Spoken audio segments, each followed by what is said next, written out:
نیکی بدی اور اچھائی برائی ازل سے ایک ساتھ ہیں اور نامعلوم وقتوں تک ایک دوسرے کے ہمراہ رہیں گے۔ نیکی کی شناخت بدی کی موجودگی کے باعث ہی ممکن ہو سکتی ہے۔ چند ایسے بد کرداروں کا ماجرا عبرت جن کی بدی خود ان کے لیے باعث عذاب بن گئی تھی۔ ہمارے ارد گرد بکھرے ہوئے بد اعمالیوں کا سچا واقعہ، بظاہر تندرست مگر ایک معذور شخص کی نادیدہ بیساکھی کا انوکھا قصہ۔ ملک صاحب کی ڈائری سے انتہا۔ السلام علیکم، میرا نام ہے سعدی اور آپ دیکھ رہے ہیں صادق لائبریری۔ اس سے پہلے کہ میں اپنے اس کیس کا آغاز کروں، درخواست یہ کرنی ہے کہ اگر آپ میرے چینل پر ابھی بھی آئے ہیں، نئے ہیں، آپ نے چینل کو سبسکرائب نہیں کیا ہوا تو چینل کو سبسکرائب لازمی سے کر لیں، اور اگر آپ کو کہانی پسند آئے تو لائک ضرور کیجیے گا، بلکہ لائک تو آپ ابھی سے کر دیجیے۔ جتنے لوگ لائک کرتے ہیں، شیئر کرتے ہیں یا کمنٹ کرتے ہیں، اتنا ہی ویڈیو کو بوسٹ ملتا ہے۔ اگر آپ میری کوئی سپورٹ کرنا چاہتے ہیں تو کائنڈلی یہ ضرور کیا کیجیے۔ آئیے آغاز کرتے ہیں آج کی کہانی کا، جس کا نام ہے نعم البدل۔ اس روز میری طبیعت ٹھیک نہیں تھی۔ نزلہ زکام کے ساتھ ہلکے بخار نے مجھے ہاسا مزمحل کر رکھا تھا۔ دوپہر کے کھانے کے بعد آرام کرنے کو جی چاہا تو میں تھانے سے اٹھ کر اپنے سرکاری کوارٹر میں آ گیا، جو تھانے کے پچھواڑے واقع تھا۔ ویسے بھی اس روز تھانے میں میرے لیے خاص مصروفیت نہیں تھی، تاہم میں نے اپنے کمرے سے نکلتے وقت ایسے ہی شمشاد علی سے کہہ دیا کہ اگر کسی قسم کی ہنگامی صورتحال پیش آ جائے تو مجھے فوراً بلوا لیا جائے۔ میں اپنے کوارٹر میں آنے کے تھوڑی دیر بعد ہی سو گیا۔ جس وقت میری آنکھ کھلی شام ہو رہی تھی، جلد ہی مجھے معلوم ہو گیا کہ میں از خود بیدار نہیں ہوا، بلکہ دروازے پر ہونے والی تیز دستک نے مجھے نیند سے جگا دیا تھا۔ اتنی دیر میں 2-3 مرتبہ پھر دستک ہوئی۔ میں نے بستر چھوڑا اور صحن عبور کر کے کوارٹر کا داخلی دروازہ کھول دیا۔ میرے سامنے تھانے کا ایک کانسٹیبل کھڑا گھبرائی ہوئی نظر سے مجھے دیکھ رہا تھا۔ میں نے جھنجھلاہٹ آمیز انداز میں اسے استفسار کیا، کیا ہو گیا عارف؟ دروازہ توڑنے پر کیوں تلے ہوئے ہو؟ ملک صاحب، وہ میرے سوال کو نظر انداز کرتے ہوئے بولا، اگر آپ اٹھ چکے ہیں تو تیار ہو کر فوراً تھانے آ جائیں، ادھر بڑی گڑبڑ ہو گئی ہے۔ میں نے بوکھلاہٹ آمیز انداز میں جواب دیا، کیا تمہیں میرے اٹھ چکنے میں کوئی شک و شبہ ہے؟ اس نے سٹ پٹائے ہوئے انداز میں نفی میں گردن ہلائی۔ میں نے پوچھا، تم کس گڑبڑ کا ذکر کر رہے ہو؟ وہ سر جی، آپ ادھر چل کر خود دیکھ لیں، کانسٹیبل نے اضطراری لہجے میں کہا۔ ساتھ والے پنڈ سے بہت سارے لوگ آئے ہیں اور ایک بندے کو مار مار کر انہوں نے لکڑی کا باندر بنا دیا۔ اس کے انکشاف نے مجھے چونکنے پر مجبور کر دیا۔ میں نے پوچھا، کیا ایسے شمشاد علی تھانے میں موجود نہیں؟ ایسے صاحب تو ہیں جی، پر وہ لوگ ان کے قابو میں نہیں آ رہے۔ عارف نے مبہم سی بات کی، پھر وضاحت کرتے ہوئے بولا، میرا مطلب ہے ملک صاحب، وہ لوگ ایسے صاحب پر بہت زیادہ دباؤ ڈال رہے ہیں، وہ چاہتے ہیں کہ اس بندے کو فوراً پھانسی لگا دی جائے۔ میں سمجھ گیا کہ کانسٹیبل اس بندے کا ذکر کر رہا تھا جسے لوگ مارتے مارتے تھانے تک لائے تھے۔ میں نے کانسٹیبل سے کہا، ٹھیک ہے تم جاؤ، میں 2 منٹ میں تیار ہو کر آتا ہوں۔ اس کے جانے کے بعد میں نے جلدی جلدی اپنا یونیفارم پہنا اور کوارٹر سے نکل آیا۔ اس وقت میری طبیعت کافی بحال ہو چکی تھی، شاید اس کی وجہ وہ آرام دہ نیند تھی۔ ویسے بھی یہ بات میرے تجربے میں آئی ہے کہ نزلہ زکام میں دوا سے زیادہ آرام اور نیند مفید ثابت ہوتے ہیں۔ اس سلسلے میں جو بھی ادویہ استعمال کرائی جاتی ہیں، دیگر کاموں کے ساتھ ساتھ وہ نیند بھی خوب لاتی ہیں۔ میں تھانے پہنچا تو برآمدے میں درجن بھر افراد کو موجود پایا۔ ایک مسکین صورت نوجوان کو انہوں نے برآمدے کے فرش پر گرا رکھا تھا۔ ایسے ہی نے مجھے کمرے کی جانب بڑھتے ہوئے دیکھا تو وہ بھی میرے پیچھے لپک آیا۔ یہ برآمدے میں کیا مچھلی بازار لگا ہوا ہے؟ میں نے شمشاد علی سے پوچھا۔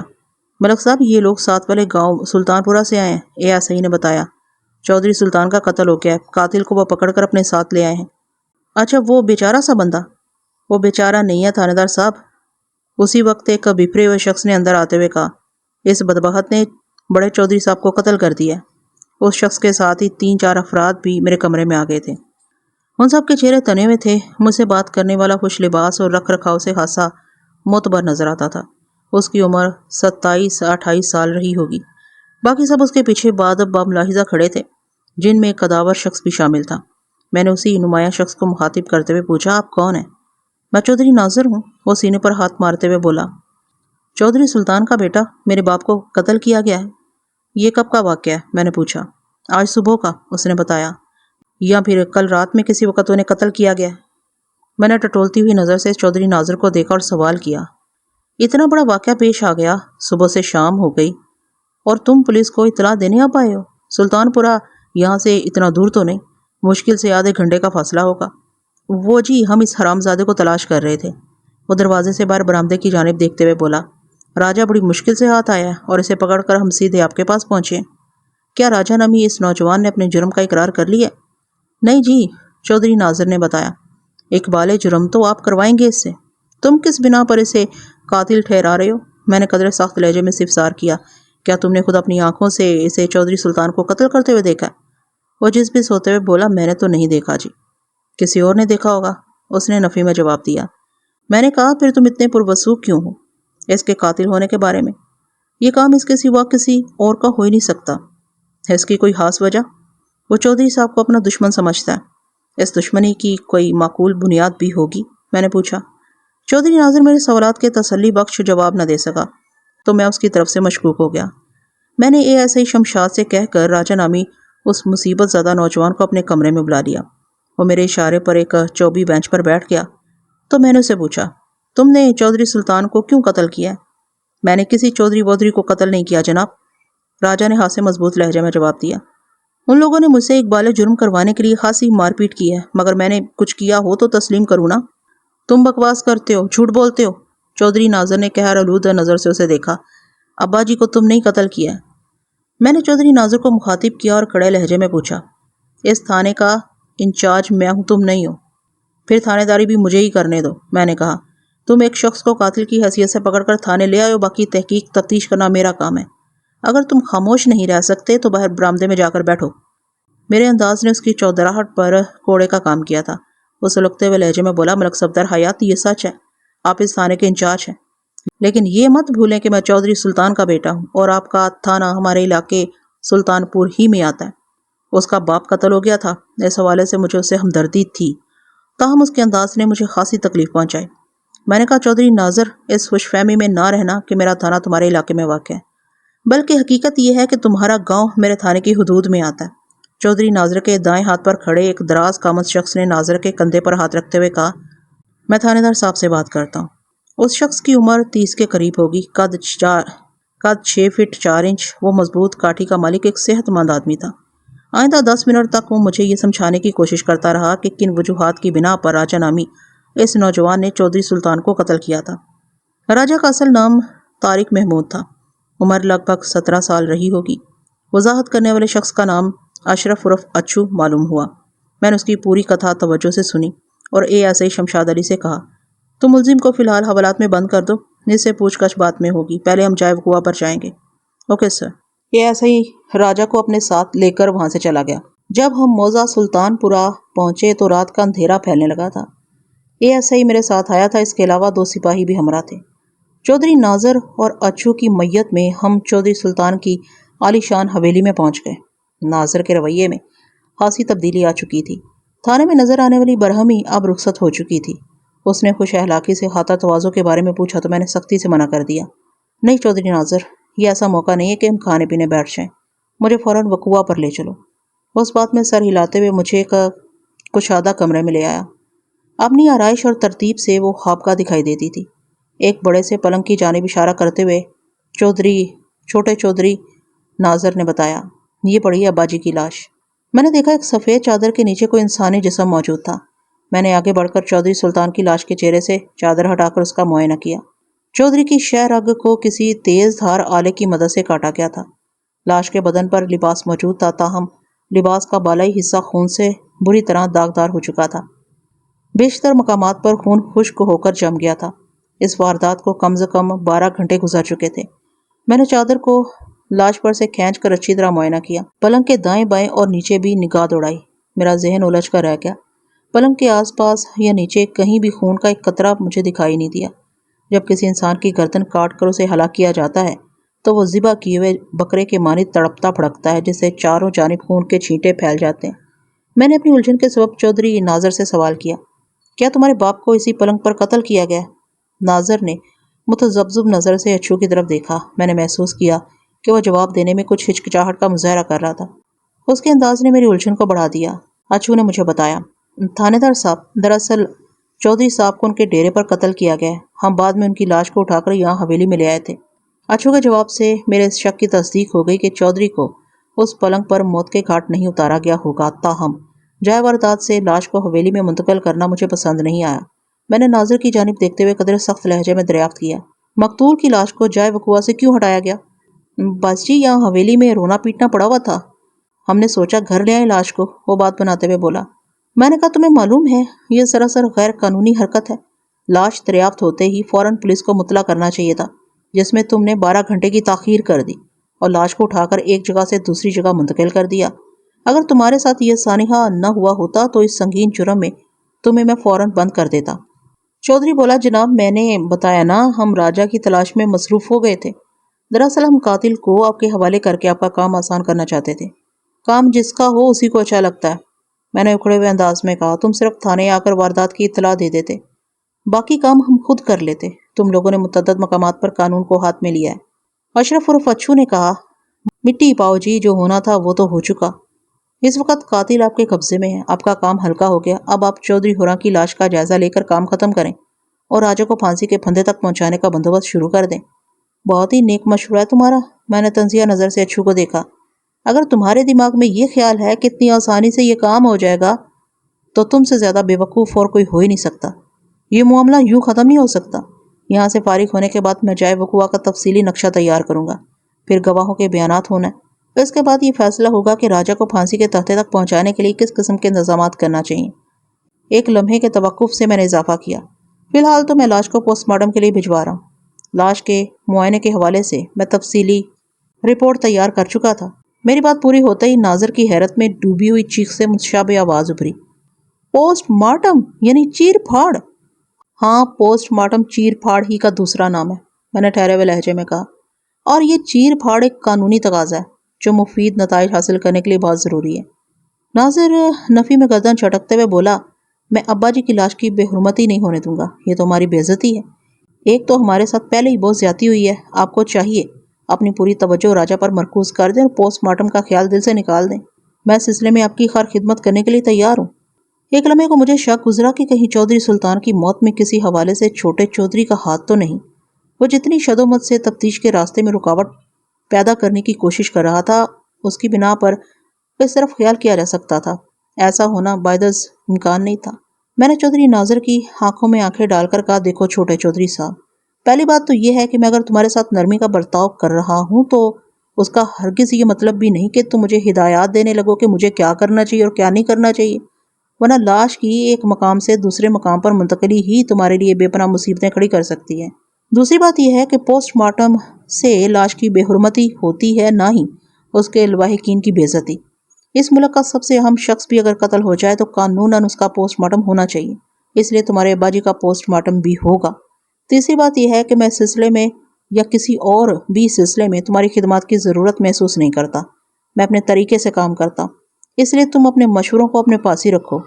میں نے گہری نظر سے اس کے چہرے کے تاثرات کا جائزہ لیا۔ وہاں ناگواریت کے سوا کچھ نہیں تھا۔ میں نے سنجیدہ لہجے میں کہا، آخری اور ایک اہم بات یہ ہے کہ ڈیرا کہاں ہے؟ کون سا ڈیرا؟ وہ بے سختہ بولا، وہی ڈیرا جہاں تمہارا باپ قتل ہوا ہے۔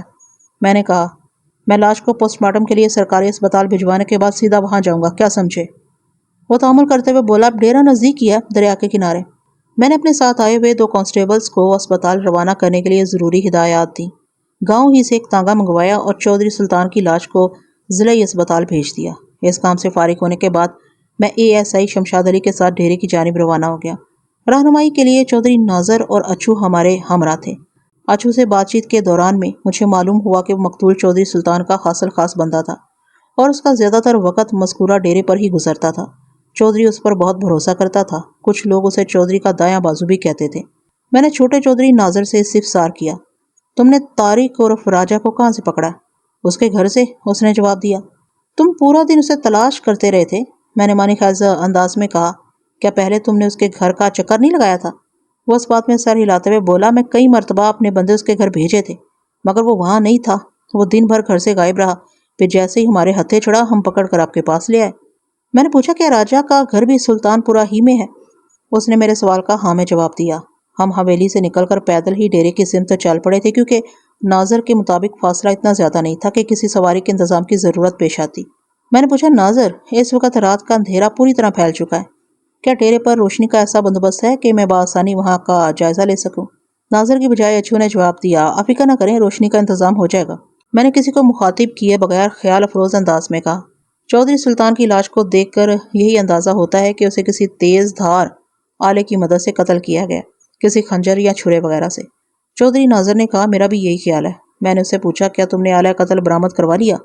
ابھی تک راجہ نے اس سلسلے میں زبان نہیں کھولی۔ وہ مایوسی سے گردن جھٹکتے ہوئے بولا، حالانکہ میں نے اسے خاصی پوچھ گچھ کی ہے، لگتا ہے اس نے آلہ قتل یا تو کہیں چھپا دیا یا پھر دریا میں بہا دیا۔ آپ سختی کریں گے تو اس کے بارے میں بھی پتہ چل جائے گا۔ میں نے کہا چودھری ناظر، راجہ تو سرے سے اس قتل ہی سے انکاری ہے، آلہ قتل کے بارے میں وہ کیا بتائے گا؟ سرکار، اچھو مجھ سے مخاطب ہوتے ہوئے بولا، آپ تھانے دار ہیں، پولیس والوں کے سامنے تو پتھر بھی بولنے لگتے ہیں۔ راجہ کس کھیت کی مولی ہے؟ میں نے اچھو کے اظہار خیال پر کوئی تبصرہ نہیں کیا، بس خاموشی سے گردن ہلا کر رہ گیا۔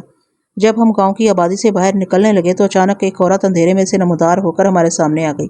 وہ دبلی پتلی، کمر خمیدہ اور عمر رسیدہ بڑھیا مجھ سے فریاد کرتے ہوئے بولی، تھانے دار جی، میرے بچے کو یہ لوگ بے گناہ پکڑ کر لے گئے ہیں۔ میرا راجہ تو چڑیا کا ایک بچہ نہیں مار سکتا، انسان کو قتل کرنا تو بہت دور کی بات ہے۔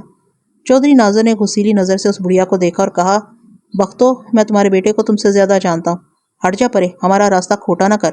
اس کے ساتھ ہی چھوٹے چودھری نے اس بڑھیا کو ایک جانب دھکیل دیا۔ وہ بیچاری بات کرتے ہوئے کھانسنے لگی تھی، دھکا کھانے کے بعد تو اسے کھانسی کا دورہ پڑ گیا۔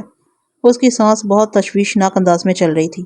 ازاں بعد معلوم ہوا راجہ کی ماں بخت بی بی عرف بختو دمے کی دائمی مریضہ تھی۔ چودھری ناظر کا عمل مجھے سخت ناگوار گزرا۔ میرے اشارے پر ASI نے بختو کو سہارا دیا۔ وہ پھولی ہوئی سانس کے درمیان جانے کیا کیا الجھن زدہ باتیں کرتی رہی۔ میں نے اسے تسلی دی کہ وہ اپنے گھر جائے، میں تھوڑی دیر میں آ کر اس کا بیان لیتا ہوں، اور اگر اس کا بیٹا راجہ واقعی بے گناہ ہوا تو پھر اس کا بال بھی بانکا نہیں ہوگا۔ وہ قدرے مطمئن ہو کر وہاں سے چلی گئی۔ یہ بڑھیا تو بالکل پاگل ہے۔ ہم نے دوبارہ ڈیرے کی جانب قدم بڑھائے تو چودھری ناظر نے کہا، اچھو بولا، دنیا کی ساری مائیں اپنی اولاد کے حوالے سے پاگل ہی ہوتی ہیں، انہیں اولاد کے عیب اور برائی میں بھی ہونا نظر آتا ہے۔ راجہ کو بگاڑنے میں بختو کا بھی ہاتھ ہے۔ جب تک چراغ دن زندہ تھا اس نے بیٹے کو خاصا ٹائٹ کر کے رکھا ہوا تھا۔ میں سمجھ گیا اچھو راجہ کے باپ کا ذکر کر رہا تھا جو اب زندہ نہیں تھا۔ میں نے اسے پوچھا، چراغ دن کے انتقال کو کتنا عرصہ ہوا ہے؟ کوئی 5-6 سال ہو گئے ہیں جناب۔ وہ کرتا کیا تھا؟ تھوڑی سی زمین ہے اس کی، یہی کوئی 4-5 کلے، اس نے جواب دیا۔ چراغ دن اپنی زندگی میں خود ہی کھیتی باڑی کے معاملات دیکھتا تھا۔ اس کے انتقال کے بعد یہ زمین ٹھیکے پر ایک مزارع اکرم جٹ کے پاس چلی گئی تھی۔ چودھری نے کہا، اصولی طور پر تو باپ کے مرنے کے بعد راجہ کو زمینداری کی طرف توجہ دینی چاہیے تھی، لیکن اس لفنگے کو آوارہ گردی ہی سے فرصت نہیں۔ میں نے محسوس کیا کہ چودھری اپنے دل میں راجہ کے لیے شدید ترین نفرت رکھتا تھا اور اس کا لہجہ بڑا کاٹدار اور زہر میں بھجا ہوا تھا۔ ابتدا میں ناظر نے بتایا تھا کہ راجہ چودھری سلطان کو اپنا دشمن سمجھتا ہے۔ اس سے یہ ظاہر ہوتا تھا کہ راجہ اور چودھری اور کمپنی کے مابین کہیں کوئی گرہ ضرور پڑی ہوئی تھی۔ گاؤں سے نکل کر ہم کھیتوں کے بیچوں بیچ چل رہے تھے۔ اچھو نے اپنے ہاتھ میں ایک لالٹین پکڑ رکھی تھی، دوسری لالٹین اس نے شمشاد علی کو تھما دی تھی۔ ہم لالٹینوں کی ملجگی روشنی میں ڈیرے کے قریب پہنچ گئے۔ میں نے اچھو سے استفسار کیا، راجہ کے باپ چراغ دن کی موت کس طرح واقع ہوئی تھی؟ اسے ایک خطرناک زہری سانپ نے ڈس لیا تھا، اچھو نے بتایا۔ کسی علاج معالجے سے پہلے ہی وہ دوسری دنیا میں پہنچ گیا۔ اس کی لاش کھیتوں میں پڑی ملی تھی۔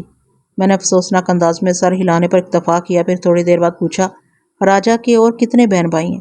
کوئی نہیں، وہ کلم کلہ ہے، اچھو نے بتایا۔ چودھری بولا، سر پر کوئی پڑا ہو تو روک ٹوک کرتا رہتا ہے، راجہ کو اس کی ماں کے لاڈ پیار نے اتنا بگاڑ دیا ہے کہ اس نے ابا جی کو قتل کر ڈالا۔ میں نے چھوٹے چودھری سے پوچھا، تم نے پہلے بھی ذکر کیا تھا کہ راجہ تمہارے باپ مقتول چودھری سلطان کو اپنا دشمن سمجھتا تھا، مگر تم نے اس دشمنی کا سبب یا وجہ نہیں بتائی۔ میرا انداز چونکہ سوالیہ تھا اس لیے اس نے جواب دیا، اس کمزاد کو ایک غلط فہمی ہو گئی ہے جس کی وجہ سے یہ چودھری صاحب سے نفرت کرنے لگا تھا۔ کس قسم کی غلط فہمی؟ اس کا خیال ہے چندہ کی موت میں ابا جی کا ہاتھ ہے۔ یہ چندہ کون تھی؟ میں نے پوچھا۔ اور راجہ کی کیا لگتی تھی؟ لگتی لگاتی تو کچھ نہیں تھی، وہ برا سا منہ بناتے ہوئے بولا، پر اس الو کے پٹھے کا دعویٰ ہے کہ یہ اس سے محبت کرتا تھا۔ میں پوری طرح ہوشیار ہو گیا، اب اس واقعے کی کڑیاں واضح ہونے لگی تھیں۔ میں نے پوچھا، چندہ بھی سلطان پور ہی کی رہنے والی تھی؟ اس نے اس بات میں جواب دیا۔ میں نے پوچھا، چندہ کی موت کب اور کیسے واقع ہوئی تھی؟ اس پاگل کی بچی نے خودکشی کر لی تھی، چھوٹے چودھری نے بتایا، یہ کوئی 1 سال پہلے کا واقعہ ہے۔ میں گہری سوچ میں ڈوب گیا۔ تم نے بتایا ہے راجہ چندہ سے محبت کا دعوے دار ہے، اس کا خیال ہے کہ چندہ کی موت میں چودھری سلطان کا ہاتھ ہے، تو کیا تمہارے ابا جی بھی چندہ نامی اس لڑکی میں دلچسپی رکھتے تھے؟ نہ جی، بالکل نہیں۔ وہ جلدی سے بولا، ابا جی کو اس اندھی لڑکی سے کیا واسطہ؟ اندھی لڑکی؟ میں چونک اٹھا، کیا چندہ بنیائی سے محروم تھی؟ جی، وہ پیدائشی نابینا تھی، ناظر نے جواب دیا۔ اچھو فلسفیانہ انداز میں بولا، او ملک جی، اچھو فلسفیانہ انداز میں بولا، او ملک صاحب جی، آپ سیانے آدمی ہیں، خود سوچیں۔ اگر چودھری صاحب کو چندہ سے کوئی لگاؤ یا دلچسپی ہوتی تو اس کے بجائے راجہ کی موت کے بارے میں سوچتے، اپنی دلچسپی کے سامان کو ختم نہ کرتے۔ راجہ ایک وہمی لڑکا ہے، خواہ مخواہ اسے شک ہو گیا کہ چندہ نے چودھری صاحب کی وجہ سے خودکشی کی ہے، حالانکہ ایسی کوئی بات نہیں۔ اچھو، کیا تمہاری سمجھ میں اس شک کا کوئی سبب آتا ہے، چاہے وہ غلط فہمی ہی کیوں نہ ہو؟ وہ تعامل کرتے ہوئے بولا، دیکھیں جناب، بات دراصل یہ ہے کہ چندہ کا باپ چاچا نصیر چودھری صاحب کی زمینوں پر کام کرتا ہے۔ آپ اسے کھیت مزدور سمجھ لیں۔ چودھری سلطان بہت ہمدرد اور غریب پرور انسان تھے۔ دوسرے خدمتگاروں کی طرح وہ نصیر چاچا کا بھی بہت خیال رکھتے تھے۔ گاہے بگاہے وہ اس کی مدد کرتے رہتے تھے۔ کبھی اس کے گھر کی طرف سے گزر ہوتا تو 5-10 منٹ کے لیے گھر کے اندر بھی چلے جاتے تھے۔ اکثر و بیشتر میں ان کے ساتھ ہوتا تھا۔ ان حالات سے راجا نے سمجھا کہ چودھری صاحب چندہ کی خاطر اس کے گھر آتے جاتے ہیں اور اسی وجہ سے وہ چاچا نصیر پر خاصے مہربان بھی رہتے ہیں۔ پھر جب چندہ نے خودکشی کر لی تو راجا نے کھلم کھلا یہ کہنا شروع کر دیا، چودھری صاحب اس کے دشمن ہیں، انہی کی وجہ سے چندہ نے خودکشی کی ہے۔ یہ تو چودھری صاحب کا ظرف ہے، انہوں نے اس کی بک بک پر دھیان نہیں دیا، ورنہ وہ چاہتے تو اس کی زبان گدی سے کھچوا لیتے۔ اور دیکھیں اس تخمے بد نے کیسا کام کیا ہے۔ ایک غلط فہمی کی بنا پر اس نے چودھری صاحب کو قتل کر ڈالا۔ چودھری ناظر اور اچھو کے بیان سے لگتا تھا کہ یہ ایک سیدھا سادہ انتقامی کارروائی کا واقعہ ہے، جس میں تمام کردار و شواہد اپنی جگہ فٹ ہیں۔ بس آلہ قتل کی کمی تھی، پھر پولیس کے کرنے کو کچھ باقی نہ رہتا۔ لیکن میں اتنا تن آسان واقعہ نہیں ہوا۔ میرا خیال بلکہ پیشہ ورانہ تجربہ یہ ہے کہ جو معاملہ جتنا سیدھا اور آسان نظر آتا ہو، اس کے پیچھے اتنی ہی زیادہ پیچیدہ کہانیاں پوشیدہ ہوتی ہیں۔ میں جب تک بخت بی بی، چاچا نصیر، مقتول چودھری کی بیوہ اور دیگر اہم افراد کے انٹرویوز نہ کر لیتا، کسی قسم کی رائے قائم کرنا مناسب نہیں سمجھتا تھا۔ پھر سب سے زیادہ ضروری تفتیش تو راجا پر کرنے کی ضرورت تھی۔ وہ اس مقدمے کا ملزم تھا اور ماضی قریب میں ایک نابینا چاند کا عاشق بھی رہا تھا۔ اس کے جوابات سے بہت سارے بھید کھل سکتے تھے۔ میں نے دریا کے کنارے کنارے چلتے ہوئے اچھو سے سوال کیا، چندہ نے خودکشی کیوں کی تھی؟ مجھے کیا پتا جی، وہ جلدی سے بولا۔ چودھری ناظر نے کہا، جناب کوئی خودکشی کرنے والا یہ تھوڑا بتاتا ہے کہ وہ اپنی جان کیوں دے رہا ہے۔ میں نے ٹھہرے ہوئے لہجے میں کہا، تم ٹھیک کہتے ہو ناظر، خودکشی کرنے والا شخص اس عمل سے پہلے بآواز بلند باقاعدہ اعلان نہیں کرتا کہ وہ کس سبب کے تحت اپنی جان لے رہا ہے، مگر یہ بھی ایک حقیقت ہے کہ اس کی کوئی نہ کوئی ٹھوس وجہ ضرور ہوتی ہے۔ خیر، میں نے دانستہ جملہ دھورا چھوڑا، پھر سنجیدگی سے کہا، کوئی بات نہیں، اگر آپ دونوں کو چندہ کی خودکشی کا سبب معلوم نہیں تو کوئی بات نہیں، ابھی تو تفتیش شروع ہوئی ہے، میں سارے اسباب اور وجوہات خود ہی تلاش کر لوں گا۔ ان دونوں نے کوئی جواب نہ دیا۔ ان کی خاموشی نے میرے دماغ میں ان کے بارے میں شک امیز تجسس جگا دیا۔ میں یہ بات ماننے کو تیار نہیں تھا کہ چندہ کی موت کی وجہ سامنے نہ آئی ہو۔ گاؤں تو ایک ایسی جگہ ہوتی ہے جہاں ہر کوئی دوسرے کا شناسا اور اس کے گھریلو حالات سے واقف ہوتا ہے۔ ایسی صورت میں اس معاملے کو عقدہ حل سمجھ لینا نہ سمجھی والی بات تھی۔ میں پورے یقین سے کہہ سکتا تھا کہ ناظر اور اچھو مجھ سے کچھ چھپانے کی کوشش کر رہے تھے، یعنی وہ جھوٹ بول رہے تھے۔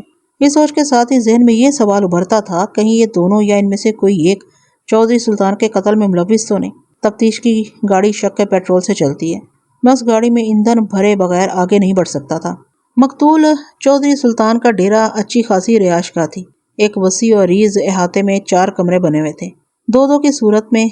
پہلے 2 کمروں کے معائنے سے اندازہ ہوا کہ وہ ملازموں کے رہنے کے لیے تھے، جبکہ دوسرے 2 کمرے اور ان میں سے بھی خصوصاً ایک کمرہ اپنے رکھ رکھاؤ اور ٹپ ٹاپ سے خاصا آرام دہ اور معیاری نظر آتا تھا۔ یہ کمرہ کس کے استعمال میں ہے؟ میں نے چھوٹے چودھری سے پوچھا۔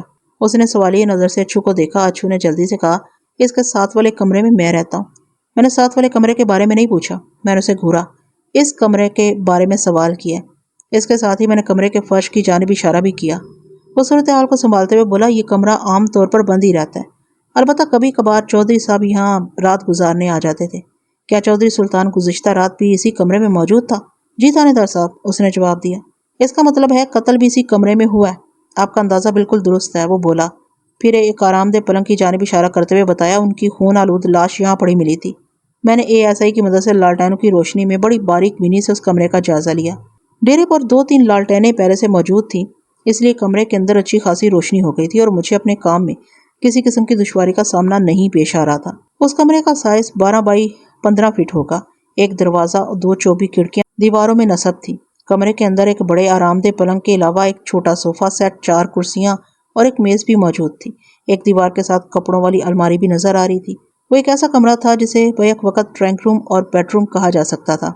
میں جب کمرے کی ایک ایک چیز کا تفصیلی جائزہ لے چکا تو پلنگ کی جانب متوجہ ہو گیا۔ در حقیقت پلنگ کا معائنہ میں دوسری مرتبہ کر رہا تھا۔ اچھو نے بتایا تھا مقتول چودھری کی لاش اسی پلنگ پر پائی گئی تھی، اس لیے میں دوبارہ اسے چھان پٹک رہا تھا۔ بستر کی چادر پر جا بجا خون کے چھینٹے دکھائی دے رہے تھے جو خشک ہو چکے تھے۔ داغدار چادر کو دیکھ کر بخوبی اندازہ لگایا جا سکتا تھا چودھری موت کے منہ میں جانے سے قبل بری طرح مچلا، تڑپا اور پھڑکا ہوگا۔ میں نے ASI کو ڈیرے کے دیگر حصوں کے معائنے کے لیے ڈیرے کے ایک ملازم اکبر شاہ کے ساتھ باہر بھیج دیا اور خود صوفے پر بیٹھ کر چھوٹے چودھری سے سوال و جواب میں مصروف ہو گیا۔ اچھو اور چودھری کرسیوں پر براجمان ہو کے چلتی ہوئی 2 لالٹینیں چوبی میز پر رکھ دی گئی۔ اس وقت میں مخاطب تو ناظر سے تھا، لیکن وہ دونوں ہی باری باری میرے سوالوں کے جواب دے رہے تھے۔ میں نے اچھو سے دریافت کیا، تم تو مستقل اسی ڈیرے پر رہتے ہو اور تمہیں مقتول کا خاص آدمی بھی سمجھا جاتا ہے، لہٰذا تم بہتر اندازہ لگا سکتے ہو کہ اگر واقعی راجہ نے واردات کی ہے تو اس کی اتنی جرأت کیسے ہو گئی کہ تنہا تنہا اس ڈیرے میں گھس آیا اور کسی کو کانوں کان خبر نہ ہوئی۔ کیا گزشتہ رات یہ ڈیرا بالکل ویران پڑا ہوا تھا؟ ایسی بات نہیں جناب، اس نے بتایا، اس ڈیرے پر میرے علاوہ 3 افراد اور بھی ہوتے ہیں، قادر بخش، رحیم بخش اور اکبر شاہ کی حیثیت ملازموں کی سی ہے۔ گزشتہ رات چودھری صاحب کے علاوہ میں اور اکبر شاہ یہاں موجود تھے، باقی دونوں ملازم کسی ضروری کام سے ڈیرے سے باہر گئے ہوئے تھے۔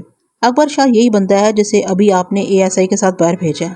اکبر شاہ یہی بندہ ہے جسے ابھی آپ نے ASI کے ساتھ باہر بھیجا ہے۔ میں نے پوچھا، تم لوگ اس ڈیرے پر کیا کرتے ہو؟ چودھری صاحب کی زمینوں کی دیکھ بھال، وہ معتدل لہجے میں بولا۔ دریا کی دونوں جانب 300 ایکڑ اراضی چودھری صاحب کی ملکیت ہے۔ ہم اسی ڈیرے پر بیٹھ کر سارا انتظام اور رکھوالی کرتے ہیں۔ میں خود کچھ نہیں کرتا بلکہ دوسرے ملازموں سے مختلف کام کرواتا ہوں۔ تم دن رات اسی ڈیرے پر رہتے ہوگے؟ جی ہاں، اس نے اس بات میں سر ہلایا، میں اکثر یہاں ہوتا ہوں۔ میں نے پوچھا، اس کمرے کی آرائش اور ترتیب دیکھ کر پتہ چلتا ہے کہ تم نے خود بھی بتایا ہے کہ مقتول چودھری کبھی کبھار رات گزارنے یہاں آ جاتا تھا۔ تو مجھے بتاؤ کہ مقتول کو یہاں رات گزارنے کی ضرورت کیوں پیش آتی تھی؟ جواب دینے سے پہلے وہ تھوڑا سا ہچکچایا۔ میں نے دھمکی آمیز لہجے میں کہا، دیکھو اچھو، میں ابھی تک تم لوگوں کے ساتھ بہت شرافت سے پیش آ رہا ہوں۔ آئندہ بھی اگر میرا یہی رویہ چاہتے ہو تو ایک لفظ کا جھوٹ نہیں بولنا۔ میں جو بھی پوچھوں 100 لانے سچ بتاؤ۔ اگر بات میں یہ بات سامنے آئے کہ تم نے حقائق کی پردہ پوشی کی ہے تو سمجھ میں تمہارا جو حشر کروں گا وہ بڑا عبرتناک ہوگا۔ وہ تعامل کرتے ہوئے بولا، جناب میں نے آپ سے جھوٹ نہیں بولا۔ یقین نہ آئے تو آپ چھوٹے چودھری صاحب سے تصدیق بھی کر سکتے ہیں، یہ بھی چودھری سلطان کے اس شوق سے واقف ہیں۔ میں نے چونک کر باری باری ان دونوں کی طرف دیکھا اور پوچھا، کون سا شوق؟ بڑے لوگوں کے شغل بھی بہت اونچے ہوتے ہیں۔ اپنے چودھری صاحب کو اس نے جملہ دھورا چھوڑ کر ناک پر ایک انگلی رکھی اور آنکھ دباتے ہوئے بولا، آپ سمجھدار آدمی سمجھ گئے ہوں گے چودھری صاحب کو کس قسم کا شوق تھا۔ ان کا جب اس نوعیت کا پروگرام ہوتا تو وہ رات اس ڈیرے پر بسر کرتے تھے اپنے مہمان کے ساتھ۔ اور اس مہمان کا بندوبست تم کرتے ہوگے؟ میں نے طنزیہ لہجے میں پوچھا۔ اچھو کے اشارے نے مجھے معاملے کی تہہ تک اتار دیا تھا، جس سے چودھری کا کردار اور مزاج کھل کر سامنے آ گیا تھا۔ وہ میرے سوال کے جواب میں صرف سر ہلا کر رہ گیا۔ میں نے استفسار کیا، کیا گزشتہ رات بھی یہاں کچھ اس قسم کا پروگرام چلا تھا؟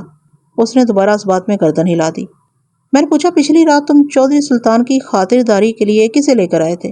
اس عورت کا نام نمی ہے۔ کیا وہ اکیلی یہاں پہنچی تھی یا اس کے ساتھ کوئی اور بھی تھا؟ اس نے بتایا، نمی کا رکھوالا کریم بخش بھی اس کے ساتھ آیا تھا۔ لفظ رکھوالا پر اس نے خاصا زور ڈالا تھا۔ میں سمجھ گیا اس رکھوالے سے اس کی مراد کیا تھی۔ ذرا سی عقل بھی رکھنے والا شخص پیشہ ور عورتوں کے رکھوالے کا مفہوم بخوبی جان سکتا ہے۔ میں ان دونوں سے بات چیت کے دوران میں اہم پوائنٹس اپنی جیبی ڈائری میں نوٹ کرتا جا رہا تھا۔ میں نے اچھو سے پوچھا، کیا تم نمی اور کریم بخش کو اپنے ہمراہ یہاں تک لائے تھے؟ اس نے نفی میں گردن ہلائی اور بتایا، نہیں جناب، میں نے دن میں کریم بخش سے معاملہ طے کر لیا تھا۔ ساتھ والا پنڈ یہاں سے زیادہ دور نہیں، وہ دونوں اسی پنڈ کے وسنیک ہیں۔ پچھلی رات وہ خود ہی ڈیرے تک پہنچے تھے۔ میں نے سوالات کا سلسلہ جاری رکھتے ہوئے پوچھا، وہ کتنے بجے ڈیرے پر پہنچ گئے تھے؟ لگ بھگ رات 10 بجے۔ اور چودھری سلطان؟ میں نے پوچھا۔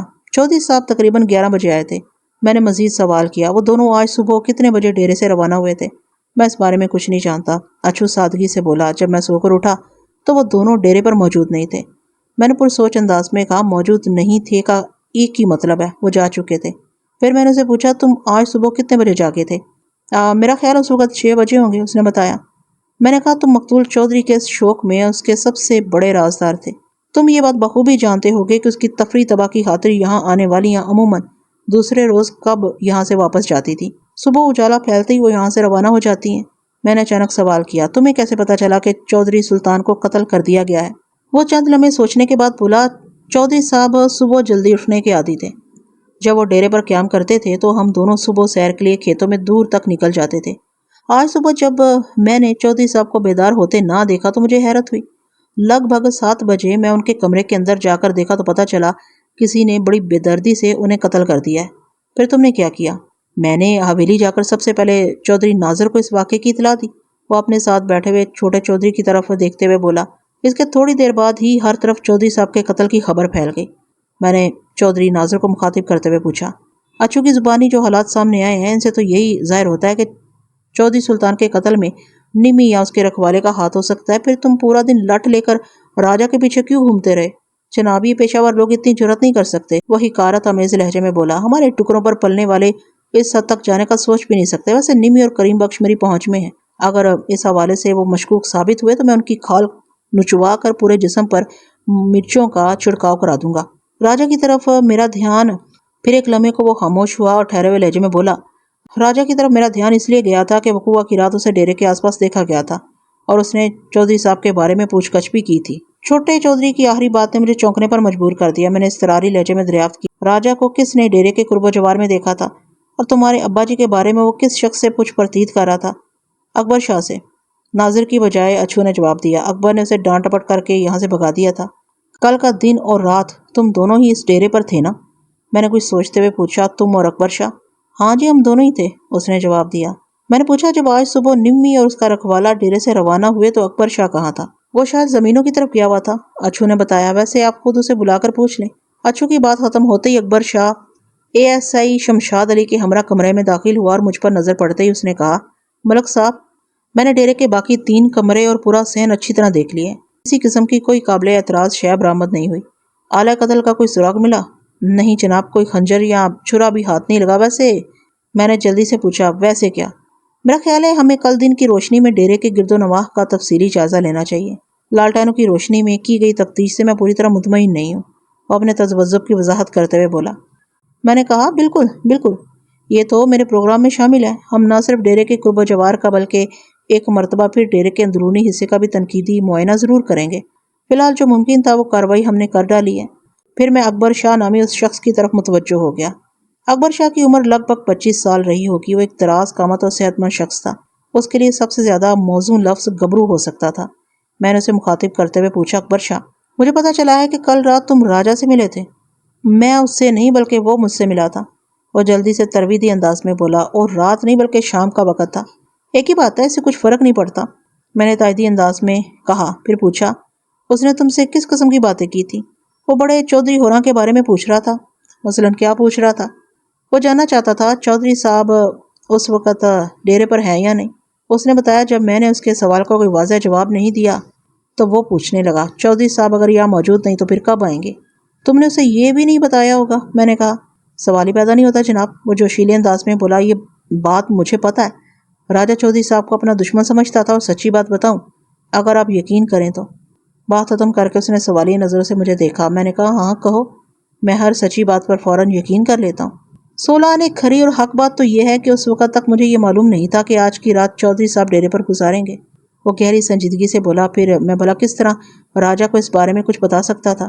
اگر وہ کسی قسم کی ہیرا پھیری سے کام نہیں لے رہا تھا تو پھر اس کی بات میں اچھا خاصا وزن تھا۔ میں نے اسے پوچھا، تمہارا ٹکا سا جواب سن کر راجہ نے کیا رد عمل ظاہر کیا تھا؟ میرے جواب سے اس کی تسلی نہیں ہوئی، وہ میرا سر کھانے کے لیے اور کریدنے لگا۔ اکبر شاہ نے بتایا، مجبوراً مجھے اسے بری طرح ڈانٹنا پڑا۔ وہ کھری کھری سننے کے بعد یہاں سے چلا گیا تھا۔ اس کے چہرے پر کس قسم کے تاثرات تھے؟ وہ مجھے خاصا غصے میں نظر آ رہا تھا، اس نے بتایا۔ مجھے یوں محسوس ہوا جیسے اگر اس وقت چودھری صاحب اس کے سامنے ہوتے تو وہ ان پر حملہ کر دیتا۔ اکبر شاہ کا بیان چودھری ناظر کے موقف کی حمایت کرتا تھا اور یہ راجہ کے سراسر خلاف جا رہا تھا۔ میں نے ایک دوسرے زاویے سے سوال کیا، اکبر شاہ تم جانتے ہو پچھلی رات ڈیرے پر چودھری سلطان کے 2 مہمان آئے ہوئے تھے؟ اس نے تصدیقی انداز میں گردن ہلائی۔ میں نے پوچھا، وہ دونوں صبح کس وقت یہاں سے واپس گئے تھے؟ اس بارے میں کچھ نہیں کہہ سکتا جناب، وہ باری باری چودھری ناظر اور اچھو کی طرف دیکھتے ہوئے بولا۔ آج کل زمینوں کو پانی لگانے کا وقت چل رہا ہے، آج صبح تو میں منہ اندھیرے ہی ڈیرے سے کھیتوں کی جانب نکل گیا تھا۔ میری واپسی 7 بجے کے قریب ہوئی، اس وقت تک وہ دونوں ڈیرے سے جا چکے تھے۔ اسی وقت اچھو نے مجھے بتایا کہ چودھری صاحب کو کسی نے قتل کر دیا ہے، پھر مجھے ہدایت کی کہ میں ڈیرے پر ہی رہوں، وہ چودھری ناظر کو اس واقعے کی اطلاع دینے جا رہا ہے۔ کچھ دیر بعد میں نے اکبر شاہ سے پوچھا، آج صبح تم لگ بھگ کتنے بجے ڈیرے سے نکل گئے تھے؟ اور میرا خیال اس وقت 5 بجے ہوں گے۔ کیا اس وقت وہ دونوں یہاں موجود تھے؟ میں نے پوچھا۔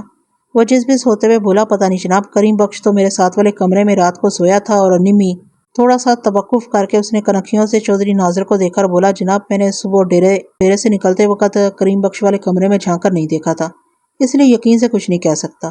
میں نے اکبر شاہ کو فارغ کر کے کمرے سے باہر بھیج دیا اور اچھو کو مخاطب کرتے ہوئے کہا، چودھری سلطان کو جس انداز میں قتل کیا گیا ہے، اسے لگتا ہے کہ جان دینے سے پہلے اس نے بہت شور و گل مچایا ہوگا۔ کیا تم نے اس قسم کی کوئی آواز یا آوازیں سنی تھی؟ ہاں بھی کمال کرتے ہیں سرکار، وہ ایک ادا سے بولا۔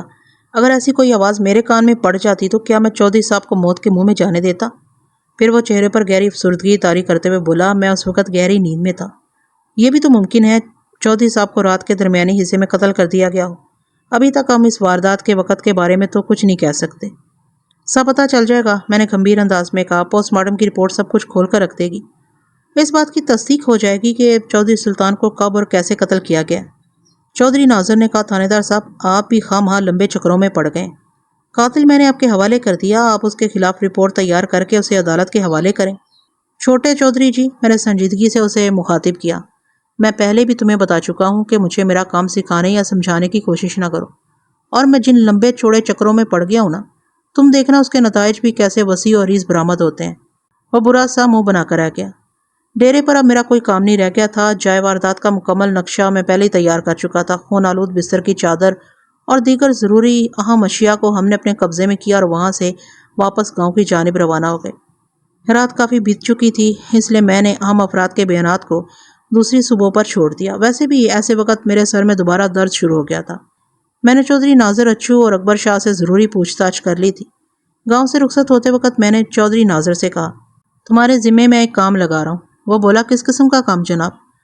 تم کل چند افراد کو میرے پاس پہنچاؤ تھانے میں نے وضاحت کرتے ہوئے کہا، جن میں بختو، چاچا نصیر اور تمہاری والدہ شامل ہیں۔ مقتول کی بیوہ کا بیان اشد ضروری ہے۔ پھر میں اچھو کی جانب دیکھتے ہوئے بولا، اور تم نمی اور اس کے سرپرست کو میرے پاس پہنچاؤ گے۔ تم ایسے لوگوں کو لانے لے جانے کے خاصے ماہر ہو، اس لیے تمہیں بھیج رہا ہوں، ورنہ یہ کام تو میرا ایک کانسٹیبل بھی کر سکتا ہے۔ آپ فکر نہ کریں جناب، وہ سینے پر ہاتھ مارتے ہوئے بولا، میں کل صبح ہی صبح چنوال روانہ ہو جاؤں گا۔ چنوال اس نزدیکی گاؤں کا نام تھا جہاں نمی اور کریم بخش رہتے تھے۔ چودھری ناظر نے الجھن زدہ لہجے میں کہا، تھاندار صاحب، بختو اور چاچا نذیر کی حد تک ٹھیک ہے، میں انہیں تھانے پہنچانے کا بندوبست کر دوں گا، لیکن امی جی سے آپ کل حویلی ہی میں ملنے تو آپ کی مہربانی ہوگی۔ اب چودھریوں کے گھر کی عورتیں تھانے آتے ہوئے اچھی تو نہیں لگتی نا جناب؟ میں نے اس کی آنکھوں میں جھانکتے ہوئے گمبھیر لہجے میں کہا، چودھری ناظر، عورت چاہے چودھریوں کی ہو یا کمی کمین کی، وہ ہر حال میں واجب الاحترام ہوتی ہے۔ اگر تمہاری ماں تھانے نہیں آ سکتی تو راجہ کی ماں کو بھی میں یہاں نہیں بلواؤں گا۔ کل میں یہیں آ کر ان دونوں سے ملوں گا۔ وہ شرمندہ سی نظر سے مجھے دیکھنے لگا۔ دوسرے روز میں نے تھانے پہنچتے ہی طارق عرف راجہ کو اپنے کمرے میں بلا لیا۔ ایک رات حوالات میں گزارنے کے بعد وہ خاصا مزمحل ہو گیا تھا۔ اگرچہ اس کے ساتھ کوئی مار پیٹ یا دوسری قسم کی کوئی تفتیش نہیں کی گئی تھی، تاہم تھانے کی ایک اپنی ہی دہشت ہوتی ہے، اور وہ پہلی مرتبہ زندگی میں اس نگری کی سیر کو آیا تھا۔ میں نے ایک بھرپور نظر اس کے سراپا پر ڈالی اور اپنی میز کے سامنے بچھی کرسیوں کی جانب اشارہ کرتے ہوئے تحکمانہ انداز میں کہا، بیٹھ جاؤ۔ وہ تھوڑی سی ہچکچاہٹ کے بعد سمٹ کر بیٹھ گیا۔ میں نے بدستور اس کی آنکھوں میں دیکھتے ہوئے کہا، راجہ، میں سچ بولنے والوں کی قدر کرتا ہوں اور جھوٹوں کے لیے میں اس دنیا ہی کو جہنم بنانے کا ہنر جانتا ہوں۔ تم خود فیصلہ کر لو، تمہیں کون سی راہ اختیار کرنی ہے۔ میں سچ بولنے کو ترجیح دوں گا جناب، وہ مضبوط لہجے میں بولا۔ اس کے انداز نے مجھے بتا دیا کہ وہ گوار اور جڑ نہیں بلکہ تعلیم یافتہ ہے۔ میں نے پوچھا، تم نے کہاں تک تعلیم حاصل کی ہے راجہ؟ میں مڈل پاس ہوں تھانے دار صاحب، اس نے بتایا۔ میں نے پوچھا، اس سے آگے کیوں نہیں پڑھا؟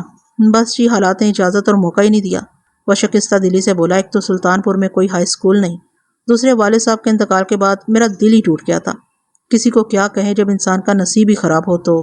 وہ جملہ ادھورا چھوڑ کر میری طرف دیکھنے لگا اور سنجیدگی سے بولا، اب یہی دیکھ لیں جناب، بیٹھے بٹھائے کس مصیبت میں گرفتار ہو گیا ہوں۔ تم نے سچ بولنے کا وعدہ کیا راجہ، میں نے تنبیہی انداز میں کہا۔ میں سچ ہی بول رہا ہوں جناب۔ یعنی تم یہ کہنا چاہتے ہو چودھری سلطان کو تم نے قتل نہیں کیا؟ جی ہاں، میں یہی کہنا چاہتا ہوں، وہ مضبوط لہجے میں بولا۔ اس قتل میں میرا کوئی ہاتھ نہیں، اس لیے تو کہہ رہا ہوں، بیٹھے بٹھائے میں ایک مصیبت میں پھنس گیا ہوں۔ میں چند لمحے خاموشی سے اس کی آنکھوں میں جھانکتا رہا، پھر پوچھا، مجھے بتایا گیا کہ تم مقتول چودھری کو اپنا دشمن سمجھتے ہو؟ آپ کو بالکل ٹھیک بتایا گیا۔ چودھری سلطان ایک ظالم اور عیاش شخص تھا، جو کمزور ہو، بے بس ہو، اس کا مقابلہ کرنے کی ہمت نہ رکھتا ہو۔ میں نے دوسروں کی بات نہیں کی، تمہارے بارے میں پوچھا۔ میں نے قدرے سخت لہجے میں کہا، تم چودھری کو اپنا دشمن کس وجہ سے سمجھتے تھے؟ اس دشمنی کی وجہ چودھری ناظر اور اچھو کی زبانی مجھے معلوم ہو چکی تھی، تاہم میں راجہ سے اس کی تصدیق چاہتا تھا۔ وہ میرا سوال سن کر گہری سوچ میں ڈوب گیا۔ چند لمحات کے بعد اس کی واپسی ہوئی اور بوجھل آواز میں اس نے بولنا شروع کیا، میں نے سچ بولنے کا وعدہ کیا ہے تو چندہ کے بارے میں آپ کو بتانے میں کوئی حرج نہیں سمجھتا۔ میں سیدھا ہو کر بیٹھ کے اور قلم سنبھال کر ڈائری اپنے سامنے رکھ لی۔ راجہ بھاری آواز میں بولا، تھانے دار صاحب، میں اسی گاؤں کی ایک لڑکی چندا سے بے پناہ محبت کرتا تھا۔ چندا چاند سے بھی زیادہ خوبصورت تھی، لیکن اس کی خوبصورتی کو چودھری سلطان کا گہن کھا گیا۔ چندا کی چاندنی ماند پڑ گئی، بلکہ وہ بالکل ہی بجھ گئی۔ چودھری نے میری چندا کو ختم کر دیا تھانے دار صاحب۔ وہ میری محبوبہ کا قاتل تھا، اس لیے میں ہمیشہ اسے اپنا دشمن سمجھتا رہا۔ بات کے اختتام پر وہ ہنسا جذباتی ہو گیا۔ میں نے ڈرے ہوئے لہجے میں کہا، اور پھر تم نے اپنی دشمنی نکال لی، چندا کے قاتل کو موت کے گھاٹ اتار کر اپنے سینے میں روشن آگ کے انتقام کو تم نے ٹھنڈا کر لیا ہے نا؟ وہ نفی میں گردن جھٹکتے ہوئے بھرائی ہوئی آواز میں بولا، نہیں تھانے دار صاحب، میں نے چودھری سلطان کو قتل نہیں کیا، کاش میں ایسا کر سکتا۔ یہ باسعادت کام میرے حصے میں آتا تو مجھے بہت خوشی ہوتی، اس طرح کم از کم چندا کی روح کو تو سکون مل جاتا۔ وہ بہت تیزی سے گردن ہلانے لگا، پھر بولا، افسوس، مجھے بہت پچھتاوا ہے، میں چودھری کو قتل کرنے کے بارے میں سوچتا ہی رہا اور کوئی دوسرا یہ کام دکھا گیا۔ راجا کے لہجے میں کوئی ایسی بات موجود تھی جس سے مجھے احساس ہوا وہ کسی قسم کی غلط بیانی سے کام نہیں لے رہا۔ اگر وہ مکاری سے کام لے رہا تھا تو پھر میں یہ کہہ سکتا تھا کہ وہ ایک سکہ بند اداکار تھا۔ میں نے ذرا مختلف زاویے سے اسے گھیرنے کی کوشش کی اور پوچھا، راجا، میں نے تو سنا ہے چندا نامی اس اندھی لڑکی نے خودکشی کی تھی اور تم چودھری سلطان کو اس کا قاتل ٹھہرا رہے ہو، یہ کیا ماجرا ہے بھائی؟ اس کے چہرے پر دکھ کی پرچھائیاں سی لہرانے لگی۔ وہ دلگیر آواز میں بولا، تھاندار صاحب، پہلی بات تو یہ ہے کہ چندا کے پاس بصارت نہیں تھی، لیکن خدا نے اسے بصیرت کی دولت سے مالا مال کر رکھا تھا۔ وہ بہت سے آنکھوں والوں سے زیادہ دانا و بینا تھی۔ وہ جتنی خوبصورت تھی، اس سے کہیں بڑھ کر خوبصورت بھی تھی۔ راجا نے اپنی باتوں سے یہ تصدیق تو کر دی کہ وہ اپنے دل میں چودھری سلطان کے لیے حد درجہ نفرت و دشمنی رکھتا تھا، لیکن یہ خودکشی اور قتل والا معاملہ مجھے الجھا رہا تھا۔ میں نے اسے پوچھا، راجا، تم نے میرے سوال کا مکمل جواب نہیں دیا۔ چندا کے خیالات سے چونک گیا اور بولا، کون سا سوال؟ میں نے کہا، سارے گاؤں والے یہ بات جانتے ہیں کہ چندا نے خودکشی کی تھی اور تم کہہ رہے ہو چودھری سلطان نے تمہاری محبوبہ کو قتل کر ڈالا، یہ کیسا تضاد ہے؟ کوئی تضاد نہیں جناب، وہ فلسفیانہ انداز میں بولا، دونوں اپنی اپنی جگہ ٹھیک ہیں، گاؤں والے بھی اور میں بھی۔ یہ کیسے ممکن ہے؟ میں نے تیکھے لہجے میں دریافت کیا۔ وہ بولا، جناب، گاؤں والوں کی نظر میں چندا نے خودکشی کی تھی، میں یہ جانتا ہوں۔ چندا چودھری سلطان کی ایک حرکت سے دل برداشتہ ہو کر خودکشی کرنے پر مجبور ہوئی تھی، لہٰذا میری نگاہ میں وہی شیطان کا بچہ چودھری سلطان چندا کا قاتل تھا۔ راجا نے ایک ایسا انکشاف کیا کہ میں بری طرح چونکنے پر مجبور ہو گیا۔ میں نے لرزیدہ لہجے میں استفسار کیا، چودھری نے ایسی کیا حرکت کی تھی؟ میرے سوال پر وہ ایک مرتبہ پھر دکھوں کی دلدل میں اتر گیا۔ چند لمحات کے بعد اس نے بولنا شروع کیا تو مجھے یوں محسوس ہوا جیسے اسے کسی اذیت ناک شکنجے میں کس دیا گیا ہو۔ اس کی آواز میں ایک کرب، لہجے میں ایک درد اور انداز میں وہ اس وقت ایک جیتا جاگتا نوحہ بن گیا تھا۔ راجا نے آئندہ 15-20 منٹ میں مجھے بڑے شفاف الفاظ میں بتایا کہ کس طرح چودھری سلطان ایک روز چندا کے گھر پہنچ گیا تھا۔ اس دن چندا کا باپ چاچا نصیر گھر پر موجود نہیں تھا۔ چودھری نے عیاری کا مظاہرہ کرتے ہوئے چاچا نصیر کو کسی ضروری کام سے گاؤں سے باہر بھیج دیا تھا۔ نصیر چودھری کے کھیتوں پر کام کرتا تھا۔ چودھری کے کسی حکم سے انکار اس کے بس میں تھا اور نہ ہی وہ اتنی ہمت اپنے اندر رکھتا تھا۔ چودھری کو یہ بات اچھی طرح معلوم تھی کہ چندا کے سوا اس وقت اور کوئی گھر میں نہیں ہوگا، اور چندا بھی ایک نابینا لڑکی تھی۔ پھر چودھری کے ساتھ اس کا ایک طاقتور ملازم اچھو بھی تھا۔ انہیں چندا جیسی کمزور لڑکی کو زیر کرنے میں کسی دقت کا سامنا نہ کرنا پڑتا اور وہ بآسانی اپنے مذموم مقصد میں کامیاب ہو جاتے، لیکن چندا نے ان کے عزائم خاک میں ملا دیے۔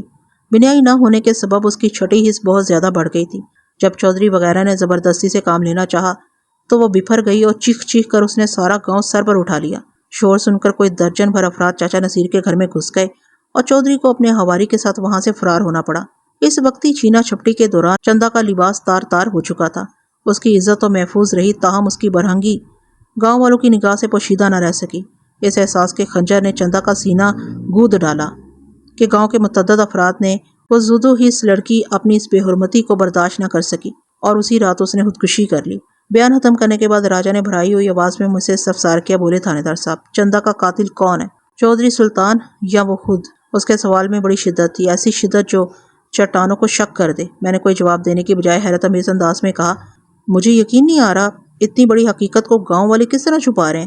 چندا کی خودکشی کا سبب سب کو معلوم ہے، لیکن کوئی چودھری سلطان کے خلاف زبان کھولنے کو تیار نہیں۔ وہ زہریلے لہجے میں بولا، چودھری سلطان ایک ظالم انسان تھا، بد کردار اور بدماش تھا۔ اس کی طاقت اور ظلم و ستم نے بے بس اور لاچار گاؤں والوں کی زبانوں پر تالے ڈال رکھے تھے۔ کوئی اس کے خلاف ایک لفظ بولنے کی جرات نہیں کر سکتا۔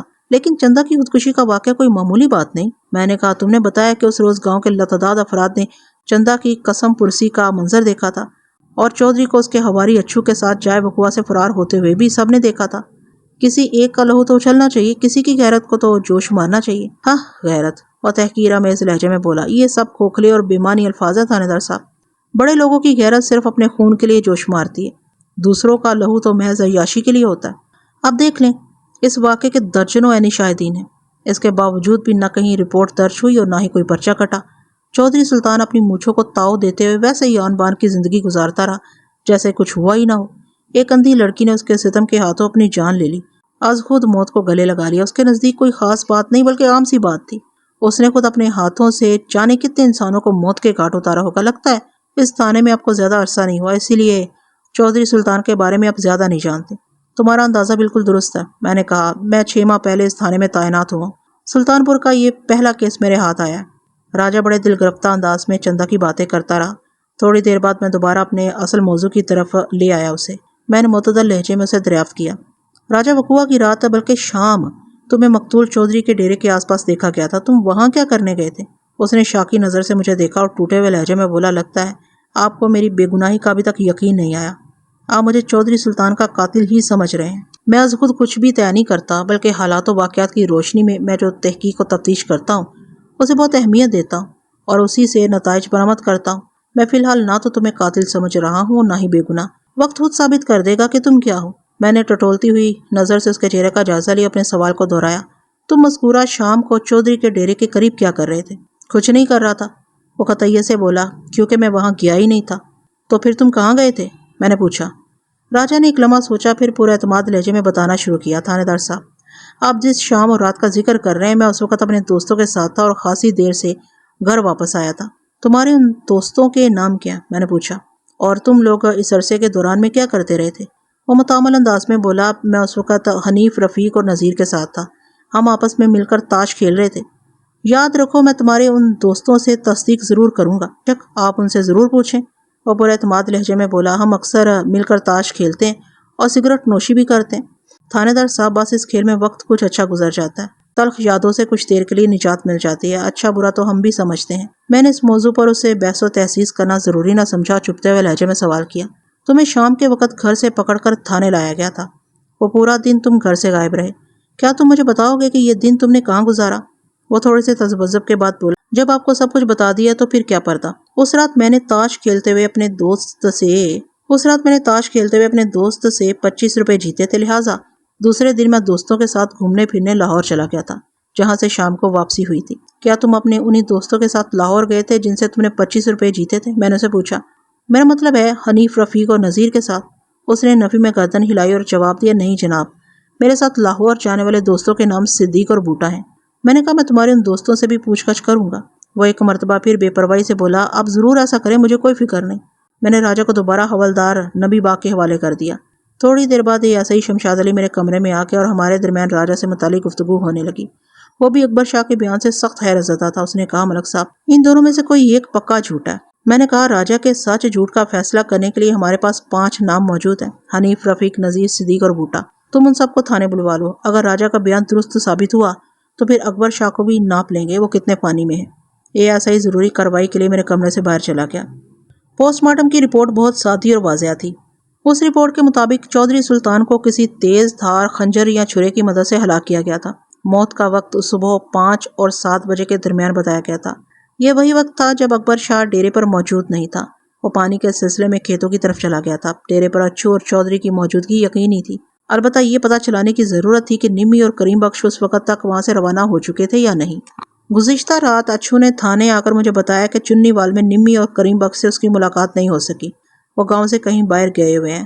میں نے اچھو سے کہا کہ وہ ان پر گہری نظر رکھے اور جیسے ہی وہ دونوں واپس آئے وہ انہیں پکڑ کر میرے پاس لے آئے۔ موت کا وقت متعین ہونے کے بعد ان دونوں کی اہمیت اور زیادہ بڑھ گئی تھی۔ میں نے نہایت ہوشیار قسم کے 2 سپاہیوں کو سادہ لباس میں ضروری ہدایات کے ساتھ چند وال روانہ کر دیا۔ موجودہ صورتحال میں میں صرف اچھو پر بھروسہ کر کے نہیں بیٹھ سکتا تھا۔ اسی روز میں نے راجہ کی ماں بخت بی بی عرف بختو سے ملاقات کی۔ دمے کی وہ مریضہ اپنے بیٹے کے لیے سخت پریشان تھی، اس کا بس نہیں چلتا تھا کہ میرے قدموں میں آ گرے۔ میں نے گزشتہ روز راجہ کے 5 دوستوں کو تھانے بلوا کر راجہ کے بیان کی تصدیق کر لی تھی۔ ان میں سے چند زبان کھولنے پر تیار نہیں تھے، وجہ صاف ظاہر تھی، راجہ چودھری سلطان کے قتل کا ملزم تھا۔ چودھری کا خوف کوئی ڈھکی چھپی بات نہیں۔ بہرحال جب میں نے انہیں صورتحال کی سنگینی سے آگاہ کیا اور یہ یقین دلا کہ سچ بولنے کی صورت میں چودھری خاندان کو کوئی فرد انہیں ہاتھ نہیں لگائے گا تو وہ قدرے مطمئن ہو گئے۔ ان سب کے بیان سے میں نے یہ نتیجہ خاص کیا کہ راجا نے جو کچھ کہا تھا وہ غلط نہیں تھا۔ اس کارروائی کے نتیجے میں راجا کی جانب سے میرا ذہن کافی حد تک صاف ہو چکا تھا۔ میں نے تسلیہ میں اس انداز میں بختو سے کہا، دیکھو بی بی، میں تمہارے بیٹے کا دشمن نہیں ہوں، نہ ہی چودھریوں سے میری کوئی دوستی یا رشتہ داری ہے۔ میں کسی بھی پارٹی کے ساتھ ظلم و زیادتی نہیں ہونے دوں گا۔ اگر تمہارا بیٹا مجھے بے گناہ اور بے قصور نظر آیا تو میں آج شام یا کل صبح سے چھوڑ دوں گا۔ اس کے بعد ہمارے درمیان چندہ والے المناک واقعے پر بھی بات چیت ہوئی۔ بختو نے راجا کے بیان کی تصدیق کرتے ہوئے چودھری کے گھنونے کردار نقاب کشائی کی۔ تھوڑی دیر بعد میں وہاں سے اٹھ کر چاچا نصیر کے گھر پہنچ گیا۔ نصیر کی عمر 45 اور 50 کے درمیان تھی۔ وہ شکل و صورت اور حلیے سے بالکل ویسا ہی تھا جیسا کسی کھیت مزدور کا ہونا چاہیے۔ ہمارے درمیان کافی دیر تک چودھری سلطان کے قتل پر گفتگو ہوتی رہی۔ میں نے محسوس کیا وہ بہت محتاط انداز میں بات کر رہا تھا۔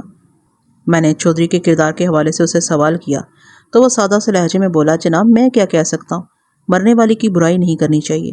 میں نے دوستانہ انداز میں استفسار کیا، کیا یہ سچ ہے کہ چودھری سلطان نے تمہاری غیر موجودگی میں چندہ سے دست درازی کی کوشش کی تھی، جس سے دل برداشتہ ہو کر اس نابینا معصوم لڑکی نے اپنی جان لے لی؟ وہ زخمی نظر سے میری طرف دیکھتے ہوئے اس بات میں سر ہلا کر رہ گیا۔ اس کی آنکھوں میں چھلکتا ہوا کرب میں پوری شدت سے محسوس کر رہا تھا۔ وہ ایک ایسا لاچار اور بے بس باپ تھا جو اپنی اکلوتی بیٹی کے قاتل کا نام زبان تک لانے کا اختیار و سکت نہیں رکھتا تھا۔ جن علاقوں میں چودھری سلطان جیسے بااختیار لوگ موجود ہوں، وہاں کے غریب غربا اور کھیت مزدوروں کی ستم ظریفی کا اندازہ بخوبی لگایا جا سکتا ہے۔ میں نے چاچا نصیر سے پوچھا، تمہاری نظر میں راجا کیسا لڑکا ہے؟ وہ اچھا لڑکا ہے، اس نے جواب دیا۔ مجھے پتا چلا ہے وہ تمہاری بیٹی کو پسند کرتا تھا۔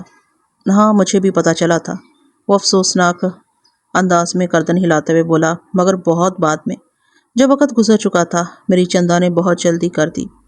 وہ ایک دم خیالوں میں گم ہو گیا۔ تھوڑی دیر بعد وہ بھرائی ہوئی آواز میں بولا، تھانے دار صاحب، میری چندا بہت سمجھدار اور سیانی تھی۔ وہ آنکھیں رکھنے والوں سے زیادہ دور تک دیکھ سکتی تھی۔ ایسی حیادار لڑکی میں نے کوئی اور نہیں دیکھی۔ وہ چند لمحات تک خاموش ہو کر اپنے اعصاب کو مجتمع کرتا رہا، پھر گلوگیر آواز میں بولا، چودھری سلطان اس کے چمچے اچھو نے میری پھول جیسی چندا کے ساتھ وحشیانہ سلوک کیا۔ وہ اسے دیکھ نہیں سکتی تھی، لیکن اس نے دیکھنے والوں سے زیادہ محسوس کیا۔ اتنا زیادہ محسوس کیا کہ اس کے احساسات ختم ہو گئے۔ چندا نے خود کو ختم کر لیا تھانے دار صاحب۔ یہاں تک پہنچ کر اس کی ہچکی بند گئی اور وہ مزید ایک لفظ نہ بول سکا۔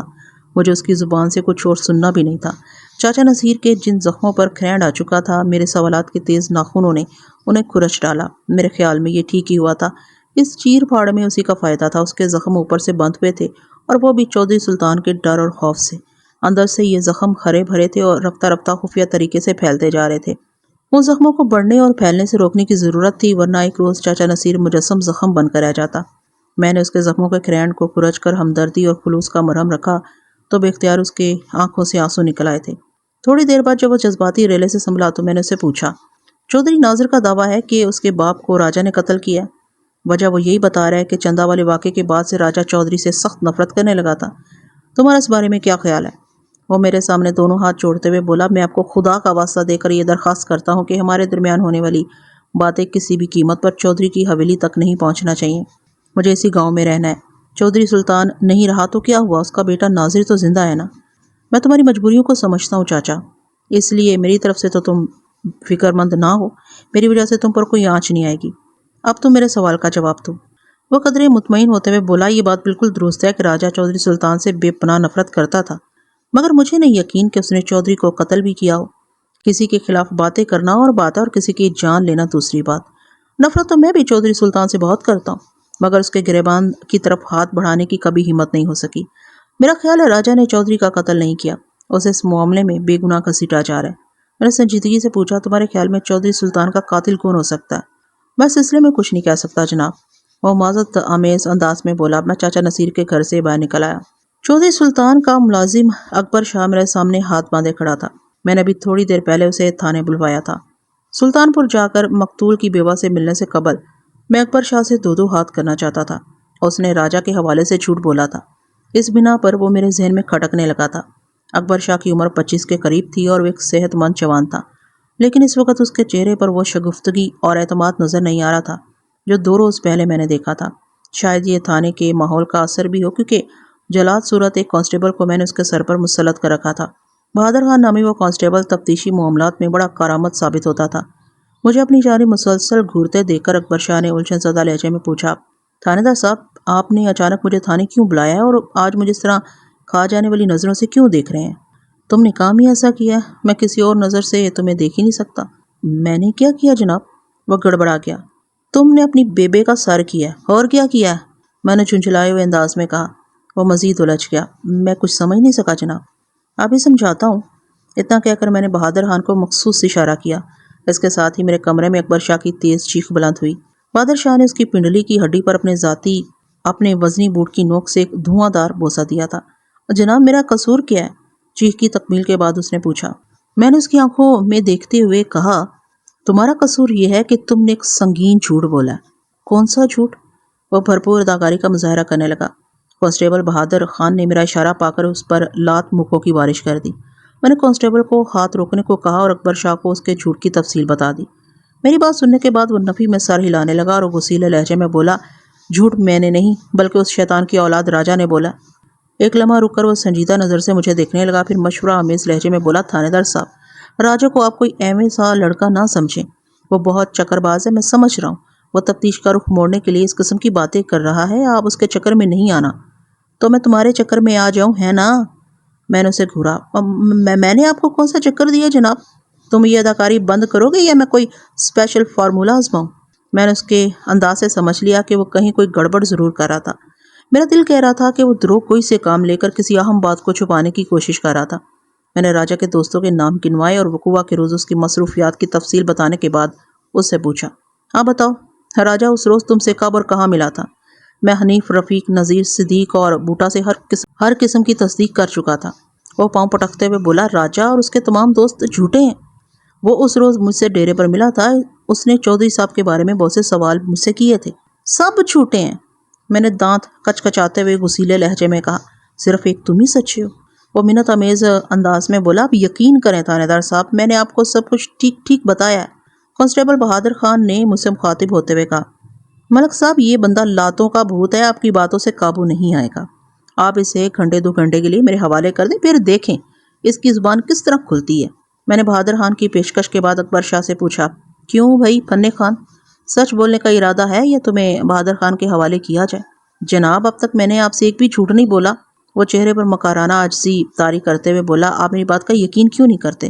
شاید میں اس کی بات کا یقین کر لیتا اگر اس سلسلے میں نے تصدیق نہ کی ہوتی۔ ایک ساتھ اتنے زیادہ افراد جھوٹ نہیں بول سکتے تھے۔ میں نے 2 گھنٹے کے لیے اکبر شاہ کو کانسٹیبل بہادر شاہ اور حوالدار نبی باغ کے سپرد کر دیا اور خود ASI شمشاد علی کے ساتھ سلطان پورہ روانہ ہو گیا۔ حویلی کے گیٹ پر چھوٹے چودھری نے ہمارا استقبال کیا۔ رسمی لیگ کے بعد وہ شکایتی لہجے میں بولا، تھانے دار صاحب، مجھے پتا چلا ہے آپ نے ہمارا ایک بندہ پکڑ کر تھانے میں بند کر دیا۔ کس بندے کا ذکر کر رہے ہو؟ میں نے لا تعلقی کے انداز میں پوچھا۔ وہ بولا، میں اکبر شاہ کی بات کر رہا ہوں جناب۔ اچھا، میں نے شدید حیرت کا مظاہرہ کرتے ہوئے کہا، اکبر شاہ تمہارا بندہ ہے؟ وہ عجیب سے لہجے میں بولا، کیوں مذاق کرتے ہیں جناب؟ آپ اکبر شاہ سے چند روز پہلے ڈیرے پر ملاقات بھی کر چکے ہیں۔ وہ تو ٹھیک ہے، میں نے چودھری ناظر کے ساتھ حویلی کے اندر آتے ہوئے کہا، مگر میں تو سمجھ رہا تھا اکبر شاہ اللہ کا بندہ ہے اور تم کہہ رہے ہو۔ میں نے دنستہ جملہ دھورا چھوڑ دیا اور برا سا منہ بنا کر رہ گیا۔ اس دوران میں ہم چودھری ناظر کی میت میں ایک اور آراستہ و پیراستہ کشادہ بیٹھک میں پہنچ گئے۔ ہمیں آرام دہ صوفوں پر بٹھانے کے بعد ناظر نے کہا، ملک صاحب، آپ ہمارے ساتھ اچھا سلوک نہیں کر رہے۔ کیوں بھائی، میں نے ایسا کیا کر دیا؟ وہ خفگی کا اظہار کرتے ہوئے بولا، قتل میرے ابا جی کا ہوا ہے اور دباؤ بھی آپ ہم پر ہی ڈال رہے ہیں۔ آپ نے ہمارے بندے کو خواہ مخواہ حوالات میں ڈال دیا اور اصل قاتل کے خلاف ابھی تک کچھ بھی نہیں کیا۔ میں نے اب تک جو کچھ کیا ہے وہ اصل قاتل کی تلاش کے لیے ہی کیا چودھری ناظر۔ تم اس سلسلے میں زیادہ پریشان نہ ہو تو اچھا۔ وہ بگڑ کر بولا، قاتل کو تلاش کی کیا ضرورت ہے؟ میں نے راجہ کو خود پکڑ کر آپ کے حوالے کیا تھا چند روز پہلے۔ زیادہ تیش میں آنے کی ضرورت نہیں چودھری ناظر۔ راجہ تمہارا پیش کردہ قاتل ہے جبکہ مجھے اصل قاتل کی تلاش ہے۔ اس کا مطلب ہے آپ راجہ کو اصل قاتل نہیں مان رہے۔ ابھی تک تو ایسا ثابت نہیں ہو سکا، میں نے مستحکم انداز میں کہا، اور تفتیش کا عمل بھی ابھی جاری ہے۔ وہ سٹ پٹا کر بولا، اور اکبر شاہ کو اپنی کس جرم میں بند کیا؟ میں نے کہا نا، تفتیش ابھی مکمل نہیں ہوئی۔ میں نے اس کے چہرے پر نگاہ جماتے ہوئے کہا، ممکن ہے ابھی کچھ اور گرفتاریوں کی ضرورت پیش آ جائے۔ پھر میں نے بڑے سنسنی خیز انداز میں اضافہ کیا، معاملات خاصے الجھتے جا رہے ہیں چھوٹے چودھری صاحب۔ وہ بے یقینی کے انداز میں گردن جھٹکتے ہوئے حویلی کے اندرونی حصے میں غائب ہو گیا اور ASI چودھری کے حالیہ رویے پر تبادلہ خیال کرنے لگا۔ شمشاد علی کا اصرار تھا کہ چھوٹے چودھری کو بھی شامل تفتیش کیا جائے۔ میں نے اسے تسلی دی کہ میں چودھری ناظر پر گہری نظر رکھے ہوئے ہوں۔ کچھ دیر بعد مقتول چودھری سلطان کی بیوہ بیٹھک میں داخل ہوئی۔ میں اسے دیکھتے ہی دنگ رہ گیا۔ بعد میں مجھے چودھرائن کا نام نور بیگم معلوم ہوا۔ نور بیگم کی عمر بمشکل 25 سال رہی ہوگی، جبکہ میرے محتاط اندازے کے مطابق چودھری سلطان 60 کا ہنسا عبور کر چکا تھا۔ نور بیگم کے حسن و جمال کی میں تفصیل بیان نہیں کروں گا، بس اتنا ہی کہوں گا وہ اس میں بامسمہ تھی۔ پچھلے چند روز کی تفتیش کے دوران میں مجھے پتہ چلا تھا کہ مقتول چودھری سلطان اپنے پیچھے 3 اولادیں چھوڑ کر مرا تھا۔ سب سے بڑی بیٹی سلمہ کی عمر 32 کے قریب تھی۔ وہ اس وقت اب ماشاءاللہ 5 بچوں کی ماں تھی۔ سلمہ سے چھوٹا چودھری ناظر بھی 28-29 سال کا تھا اور اس کی 2 اولادیں تھیں، ایک لڑکا اور ایک لڑکی۔ سب سے چھوٹی بیٹی خالدہ کی حال ہی میں شادی ہوئی تھی۔ وہ لگ بھگ 22 سال کی تھی۔ ان رشتوں کے حوالے سے مجھے یقین ہی نہیں آیا کہ نور بیگم چودھری سلطان کی بیوی ہو سکتی ہے۔ رسمی لیگ سلگ کے بعد میں نے اپنی حیرت دور کرنے کی خاطر پوچھا، کیا آپ چودھری صاحب کی دوسری بیوی ہیں؟ دوسری نہیں، تیسری، اس نے ٹھہرے ہوئے لہجے میں جواب دیا۔ نور بیگم کے جواب نے مجھے مزید حیرت میں ڈال دیا۔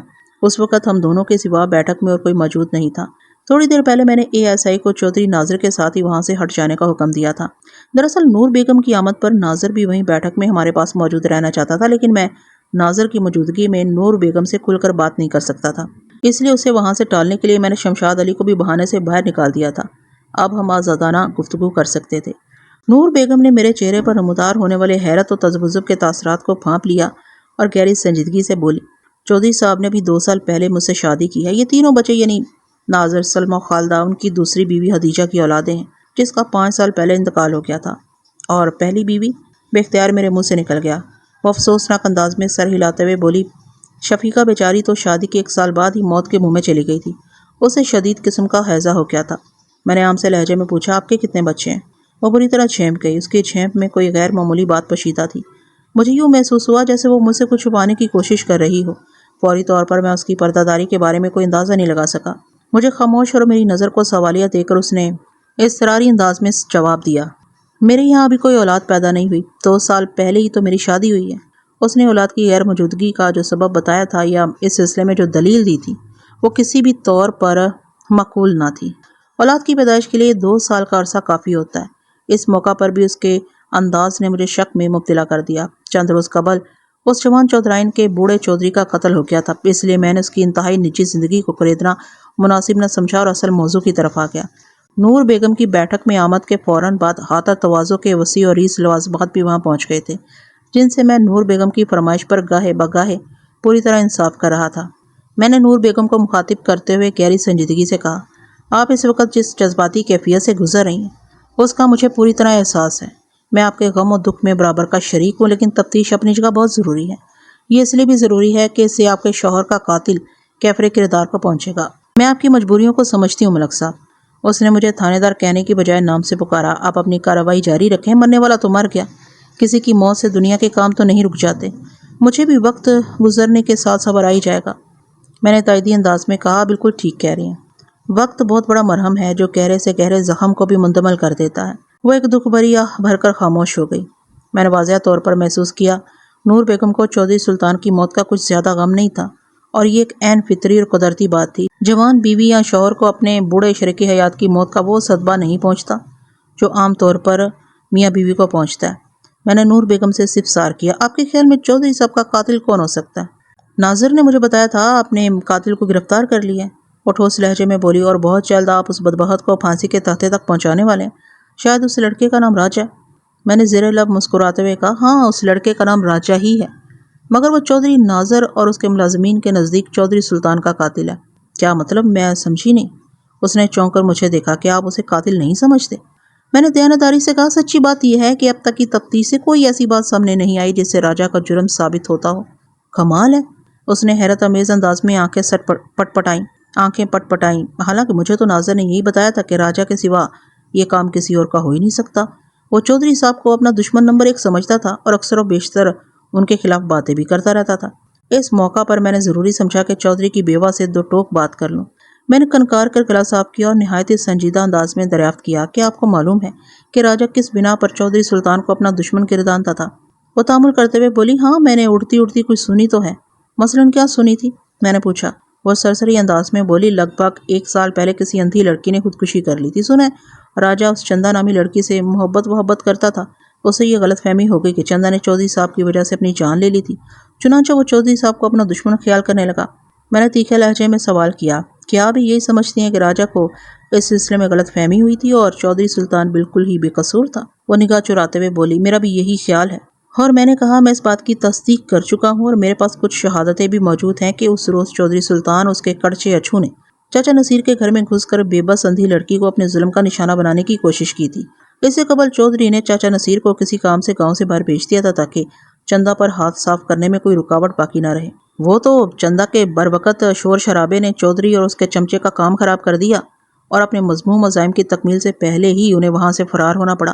اصل بات چندا نے اپنے ساتھ ہونے والی زیادتی سے دل برداشتہ ہو کر خودکشی کر لی تھی۔ یہ بات پورا گاؤں جانتا ہے، مگر چودھریوں کے خوف سے کوئی زبان کھولنے کو تیار نہیں۔ میں نہیں مانتی، میں مان ہی نہیں سکتی۔ وہ بڑی شدت سے نفی میں گردن جھٹکتے ہوئے بولی، چودھری سلطان اس ارادے سے کسی کے گھر میں داخل نہیں ہو سکتا۔ نور بیگم بظاہر شوہر پرست دکھائی نہیں دیتی تھی، لیکن اس معاملے میں وہ چودھری سلطان کی حمایت کر رہی تھی۔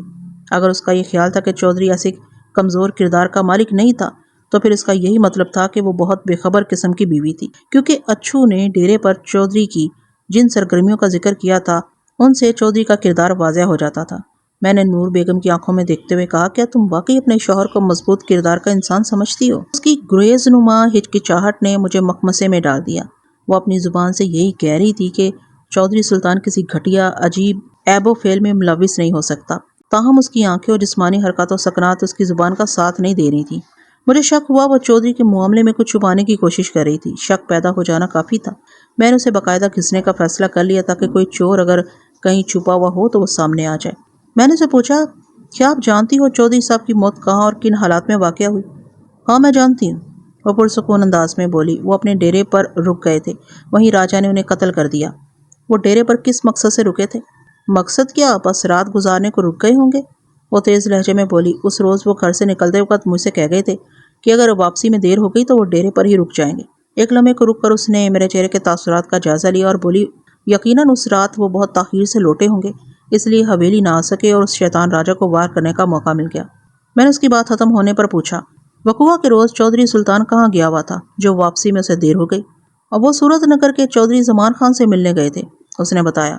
صورت نگر سلطان پور سے مغرب کی سمت واقع تھا، جبکہ چنوال مشرقی جانب۔ میں نے ایک اہم سوال کیا، مذکورہ روز چودھری سلطان کتنے بجے حویلی سے نکلا تھا؟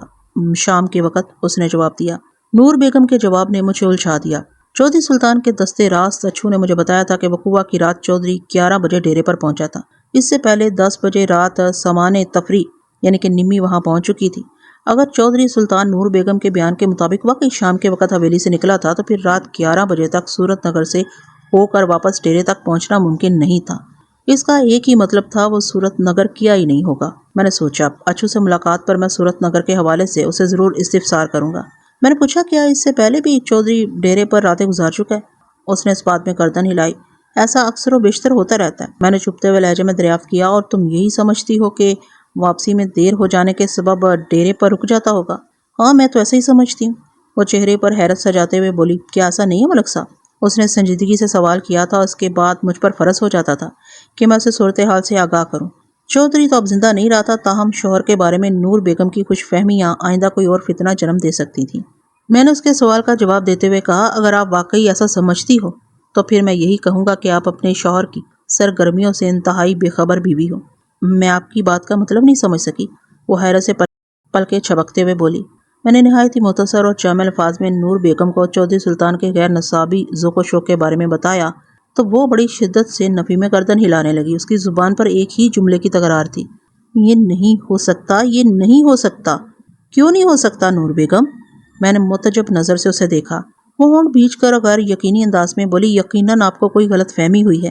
میں نے کہا، غلط فہمی کا امکان تو جب ہوتا اگر میں کسی اندازے پر اتنی بڑی بات کر رہا ہوتا۔ مجھے پکی اطلاع ملی ہے اور میرے پاس مضبوط گواہ بھی ہیں وقوعہ کی رات ڈیرے پر آنے والے مہمانوں کی تصدیق کے لیے۔ اس نے چونک کر مجھے دیکھا اور پوچھا، کون سے گواہ ہیں آپ کے پاس؟ چودھری ناظر اور میں نے سنسنی خیز انداز میں انکشاف کیا۔ اوہ، وہ ایک طویل سانس خارج کرتے ہوئے بولی۔ میں نے سوال کیا، اب تو تمہیں میری بات کا یقین آ گیا ہوگا۔ اس کی گردن ایک مرتبہ پھر انکار میں حرکت کرنے لگی. پھر وہ خوابناک لہجے میں بولی, میری سمجھ میں نہیں آ رہا انہوں نے اتنا بڑا جھوٹ کیوں بولا ہے. میں ان سے پوچھوں گی, ضرور پوچھوں گی. تمہارا مطلب ہے سب جھوٹے ہیں؟ میں نے قدرے غصیلے انداز میں کہا. ہاں, اس معاملے میں سب جھوٹے ہیں, وہ مضبوط لہجے میں بولی. میں نے طنزیہ لہجے میں کہا, صرف ایک تم ہی سچی ہو. ہاں؟ وہ اچانک پھٹ پڑی. ہاں میں سچی ہوں, اس لیے کہ میں چودھری سلطان کی بیوی ہوں. کسی شوہر کو اس کی بیوی سے زیادہ اور کوئی نہیں جان سکتا. اس کا انداز جذباتی, لہجہ خاصا جوشیلا ہو گیا.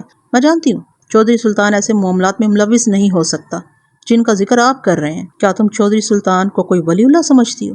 وہ قطعیت سے بولی. یہ بات نہیں ہے. پھر کیا بات ہے؟ کیا وجہ ہے؟ کیا سبب ہے تمہارے اس اعتماد کا؟ میں آسانی سے اسے چھوڑنے والا نہیں تھا. وہ میرے اس تیز و ترش سوال پر بجھ کر رہ گئی. اس کی خاموشی طوالت پکڑنے لگی تو میں نے اصراری لہجے میں کہا, نور بیگم تمہیں بتانا پڑے گا, حقیقت حال سے پردہ اٹھانا پڑے گا. اگر تم خاموش رہیں تو یہ کیس الجھ کر رہ جائے گا. پھر چودھری سلطان کے قاتل تک پہنچنا ممکن نہیں رہے گا. کیا تم یہ چاہتی ہو کہ تمہارے شوہر کا قاتل آزادانہ دندناتا پھرے؟ اس نے تصدیدہ نظر سے مجھے دیکھا. میں نے اضافہ کیا, اگر تم نے ابھی زبان نہ کھولی تو میں یہاں سے جاتے ہی راجا کو چھوڑ دوں گا. اس کے بعد کوئی قاتل کی حیثیت سے گرفتار ہوتا ہے یا نہیں, اس بارے میں یقینی طور پر کچھ نہیں کہا جا سکتا. فی الحال جو حالات و واقعات میرے سامنے, ان کی روشنی میں راجا چودھری سلطان کا قاتل نظر نہیں آتا. اپنی بات ختم کر کے میں سوالیہ نظر سے نور بیگم کو دیکھنے لگا. اس بات کا مجھے یقین ہو گیا تھا کہ وہ چودھری سلطان کے حوالے سے کوئی بہت ہی اہم راز اپنے سینے میں دبائے بیٹھی تھی. اس گفتگو کے آغاز میں اس کے رویے میں نے ایک غیر معمولی ہچکچاہٹ محسوس کی تھی. میرے اندازے کے مطابق نور بیگم خاصی پیچیدہ عورت ثابت ہو رہی تھی. کبھی کبھی مجھے یوں لگتا جیسے وہ مکمل طور پر اداکاری کر رہی ہو. کبھی وہ بہت غمزدہ اور ملول دکھائی دیتی اور کبھی یوں محسوس ہوتا جیسے اسے چودھری سلطان اور اس کے معاملے سے کوئی دلچسپی یا سروکار نہ ہو. اسے ایک پیچیدہ عورت کہا ہے تو سوچ سمجھ کر ہی کہا ہے. چند لمحے خاموش رہنے کے بعد اس نے متذبذب نگاہ سے مجھے دیکھا. میں اس کے ہاتھوں کی اضطراری جنبشوں کو بھی نظر میں رکھے ہوئے تھا. یوں لگتا تھا جیسے وہ کسی فیصلے پر پہنچنے کی کوشش کر رہی ہو. وہ مجھے کچھ بتانا چاہ رہی ہو مگر اس کی سوچ اور خیالات میں کوئی رکاوٹ پیدا ہو رہی ہو. شاید وہ مجھ پر اعتماد نہیں کر رہی تھی اور میرے سامنے زبان کھولنے سے کترا رہی تھی. اس کی کیفیت کو سمجھتے ہوئے میں نے اس کی مشکل حل کر دی اور نہایت ہی رازدارانہ لہجے میں کہا, اس وقت یہاں جو بھی باتیں ہو رہی ہیں وہ میرے اور تمہارے درمیان رہیں گی. کسی تیسرے کو ان کی کانوں کان خبر نہیں ہوگی. اس لیے بلا جھجک تم مجھے سب کچھ بتا سکتی ہو. میں تمہیں رازداری کا یقین دلاتا ہوں. جن باتوں کے لیے تم منع کرو گی ان کا ذکر بھولے بھٹکے سے بھی اس کیس میں کہیں نہیں آئے گا. تم مجھ پر بھروسہ کر سکتی ہو. وہ سنجیدگی سے بولی, میرا دل کہہ رہا ہے مجھے آپ پر اعتماد کرنا چاہیے. دل ہمیشہ سچ بولتا ہے. میں نے حوصلہ افزائی کے انداز میں کہا. وہ ہچکچاتے ہوئے بولی, دراصل میں جو بات آپ کو بتانا چاہتی ہوں وہ اگر باہر نکل گئی تو چودھری خاندان کی ناک کٹ جائے گی. تم فکر نہ کرو, میں نے تسلی امیز انداز میں کہا. یہ راز میرے سینے میں دفن رہے گا. تم پر, تمہارے چودھری خاندان پر کوئی آنچ نہیں آئے گی.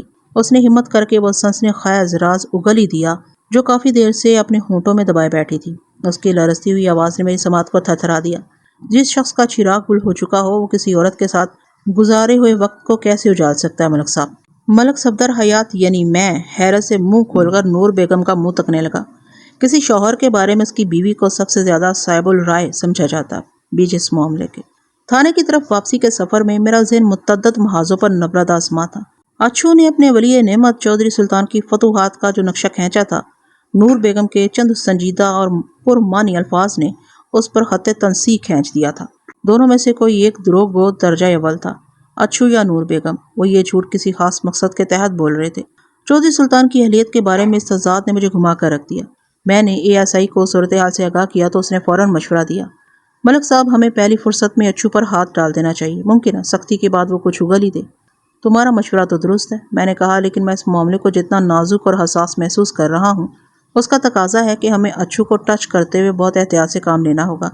نور بیگم کے انکشاف کو کسی قیمت پر نظر انداز نہیں کیا جا سکتا, اور دوسری طرف چودھری ناظر بھی اچھو کا خم خیال نظر آتا ہے. شمشاد علی, میں جتنی دیر نور بیگم سے گفتگو کرتا رہا اس دوران میں تم حویلی کے مختلف حصوں کی سیر کرتے رہے ہو. اچھو کے بارے میں تمہیں کوئی سنگن ملی؟ وہ عام سے لہجے میں بولا, میرا زیادہ تر وقت چھوٹے چودھری کے ساتھ ہی گزرا ہے اور وہ راجا کو ہی اپنے باپ کا قاتل سمجھتا ہے. البتہ اچھو کے بارے میں یہ معلوم ہوا ہے کہ وہ اس وقت سلطان پور سے باہر گیا ہوا ہے. ممکن ہے وہ چنی وال کی طرف گیا ہو, میں نے اظہار خیال کرتے ہوئے کہا. میں نے اسے بھی ذمہ داری سونپ رکھی ہے, نمی اور اس کے محافظ کریم بخش کو تھانے پہنچانے کی. یہ ایسا ہی چونک کر بولا, ملک صاحب, نور بیگم کے انکشاف کی تصدیق یا تردید تو ہم نمی سے بھی کر سکتے ہیں. وقوع کی رات نمی نے چودھری سلطان کی ہم نشینی میں گزاری تھی. تم بالکل صحیح رخ پر سوچ رہے ہو، میں نے تائیدی انداز میں کہا۔ میرے ذہن میں یہ آئیڈیا ہے۔ پھر کچھ سوچنے کے بعد میں نے گمبھیر آواز میں کہا، میں چاہتا ہوں اس آئیڈیا پر جلد از جلد عمل شروع کیا جائے۔ اس سلسلے میں تم کل صبح ہی چنوال چلے جاؤ اور وہاں موجود دونوں سپاہیوں کے ساتھ مل کر ان دونوں یعنی نمی پلس کریم بخش کا سراغ لگاؤ۔ نور بیگم کے انکشاف کے بعد اچھو میری نگاہ میں ناقابل اعتبار ہو گیا۔ اب اس پر بھروسہ نہیں کیا جا سکتا، خصوصاً نمی وغیرہ کے سلسلے میں وہ اسے کوئی بھی پٹی پڑھا سکتا ہے۔ ٹھیک ہے ملک صاحب، میں آپ کی ہدایت کے مطابق کل ہی چنی وال روانہ ہو جاتا ہوں۔ وہ فرما برداری سے بولا، بلکہ آپ کی اجازت ہو تو ابھی چلا جاتا ہوں۔ رات ڈھلنے میں کافی وقت باقی ہے۔ مجھے اس کی تجویز پسند آئی اور چند لمحے سوچنے کے بعد میں نے اسے چنی وال جانے کی اجازت دے دی۔ وہ مین روڈ سے ایک تانگے میں بیٹھ کر اس مشن پر روانہ ہو گیا۔ میں اپنے تھانے اکیلا ہی پہنچا اور جیسے ہی میں اپنی کرسی پر جا کر بیٹھا، کانسٹیبل بہادر خان اور حوالدار نبی باغ میرے پاس پہنچ گئے۔ بہادر خان نے جوشیلے لہجے میں بتایا، ملک صاحب بندہ ٹوٹ گیا ہے۔ مجھے یاد آیا میں سلطان پور روانگی سے پہلے اکبر شاہ کو اس کی تحویل میں دیکھا تھا۔ اکبر شاہ کی زبان میں کچھ زنگ آ گیا تھا اور بہادر شاہ نے کوئی دوا دارو کر کے کاٹنا تھا تاکہ وہ رواں ہو سکے۔ اب وہ خوشخبری سنا رہا تھا کہ بندہ ٹوٹ گیا، یعنی اس کے لبوں پر لگا ہوا تالا کھل گیا۔ میں نے بہادر علی کی اطلاع کے جواب میں اسے پوچھا، بندہ ٹوٹا تو اندر سے کیا برآمد ہوا؟ بہت ہی اہم شے برآمد ہوئی ہے، حوالدار نبی باغ نے کہا۔ اس نے بتایا کہ راجہ سے متعلق جھوٹ اس نے اچھو کے کہنے پر بولا تھا۔ مجھے ایک جھٹکا سا لگا۔ اچھو اچانک میری نظر میں حد سے زیادہ مشکوک ہو گیا۔ بہادر خان بولا، سر جی، اکبر شاہ نے اقرار کر لیا کہ وقوع کی شام یا رات راجہ سے اس کی ملاقات نہیں ہوئی تھی۔ اسے اس قسم کا بیان دینے کے لیے اچھو نے مجبور کیا تھا۔ میں نے کہا، اکبر شاہ کو فوراً میرے پاس لے آؤ۔ وہ دونوں کمرے سے نکل گئے۔ چند لمحات کے بعد اکبر شاہ میرے سامنے کھڑا تھا۔ اس کی حالت خاصی خستہ ہو رہی تھی۔ میں نے اس کے چہرے پر یتیمیت اور مسکینیت برستی دیکھی۔ وہ سراپا التجا نظر آ رہا تھا۔ میں نے تیکھی نظر سے اسے گھورتے ہوئے سوال کیا، میں نے جو کچھ سنا کیا وہ سچ ہے؟ جی تھانے دار صاحب، وہ بکھری ہوئی آواز میں بولا۔ لگتا ہے بہادر خان نے تمہاری کچھ زیادہ ہی خاطر مدارت کر دی ہے، میں نے چپتے ہوئے لہجے میں کہا۔ آواز پر تمہارا کنٹرول باقی نہیں رہا۔ اس کی آنسو نکل آئے، گلوگیر آواز میں بولا، تھانے دار صاحب یہ بہت ظالم لوگ ہیں، انہوں نے تو مجھے بہت بری طرح مارا ہے، میرا جوڑ توڑ کر رکھ دیا۔ اور وہ بولتے بولتے رک گیا۔ اس کے چہرے پر حجالت نما شرمندگی ابھر آئی۔ میں سمجھ گیا میرے عملے نے کچھ خاص ہتھ کنڈے بھی اس پر آزما ڈالے تھے، جن کے شافی اثرات کے بیان میں وہ شرم و حیا سے مجبور ہو کر مہر بلب ہو گیا تھا۔ میں نے کھنکار کر گلا صاف کیا اور ٹھہرے ہوئے لہجے میں کہا، نقلی شاہ جی، اگر میرے بندے تمہارے ساتھ یہ شاندار سلوک نہ کرتے تو کیا تم اتنی ہی شرافت کا مظاہرہ کرتے؟ ہرگز نہیں نا۔ میں نے سوالیہ نظر سے اس کی طرف دیکھا۔ اس کے چہرے پر زردی کھنڈ چکی تھی۔ میں نے کہا، مجرموں کی زبان کھلوانے کے لیے ہمیں یہ بندوبست تو کرنا ہی پڑتا ہے نا شاہ جی۔ وہ شکستہ لہجے میں بولا، میں نے سچ بیان کر دی ہے، اب تو مجھے چھوڑ دیں۔ میں اللہ پاک کی قسم کھا کر کہتا ہوں، چودھری صاحب کے قتل میں میرا کوئی ہاتھ نہیں۔ میں نے ڈانٹ آمیز انداز میں کہا، اگر ہم مجرموں کی قسموں پر یقین کرنے لگیں تو پھر ہو گئی تھانے داری۔ اوئے تخم خر، جب تک وہ تمہارا باوا آدم اچھو ہاتھ نہیں آ جاتا اور وہ یہ تسلیم نہیں کر لیتا کہ اس کی ہدایت پر تم نے اتنا بڑا جھوٹ بولا تھا، اس وقت تک میں تمہیں کیسے چھوڑ سکتا ہوں؟ پھر تو میں گیا لمبائی وہ سراسیمہ نظر آنے لگا۔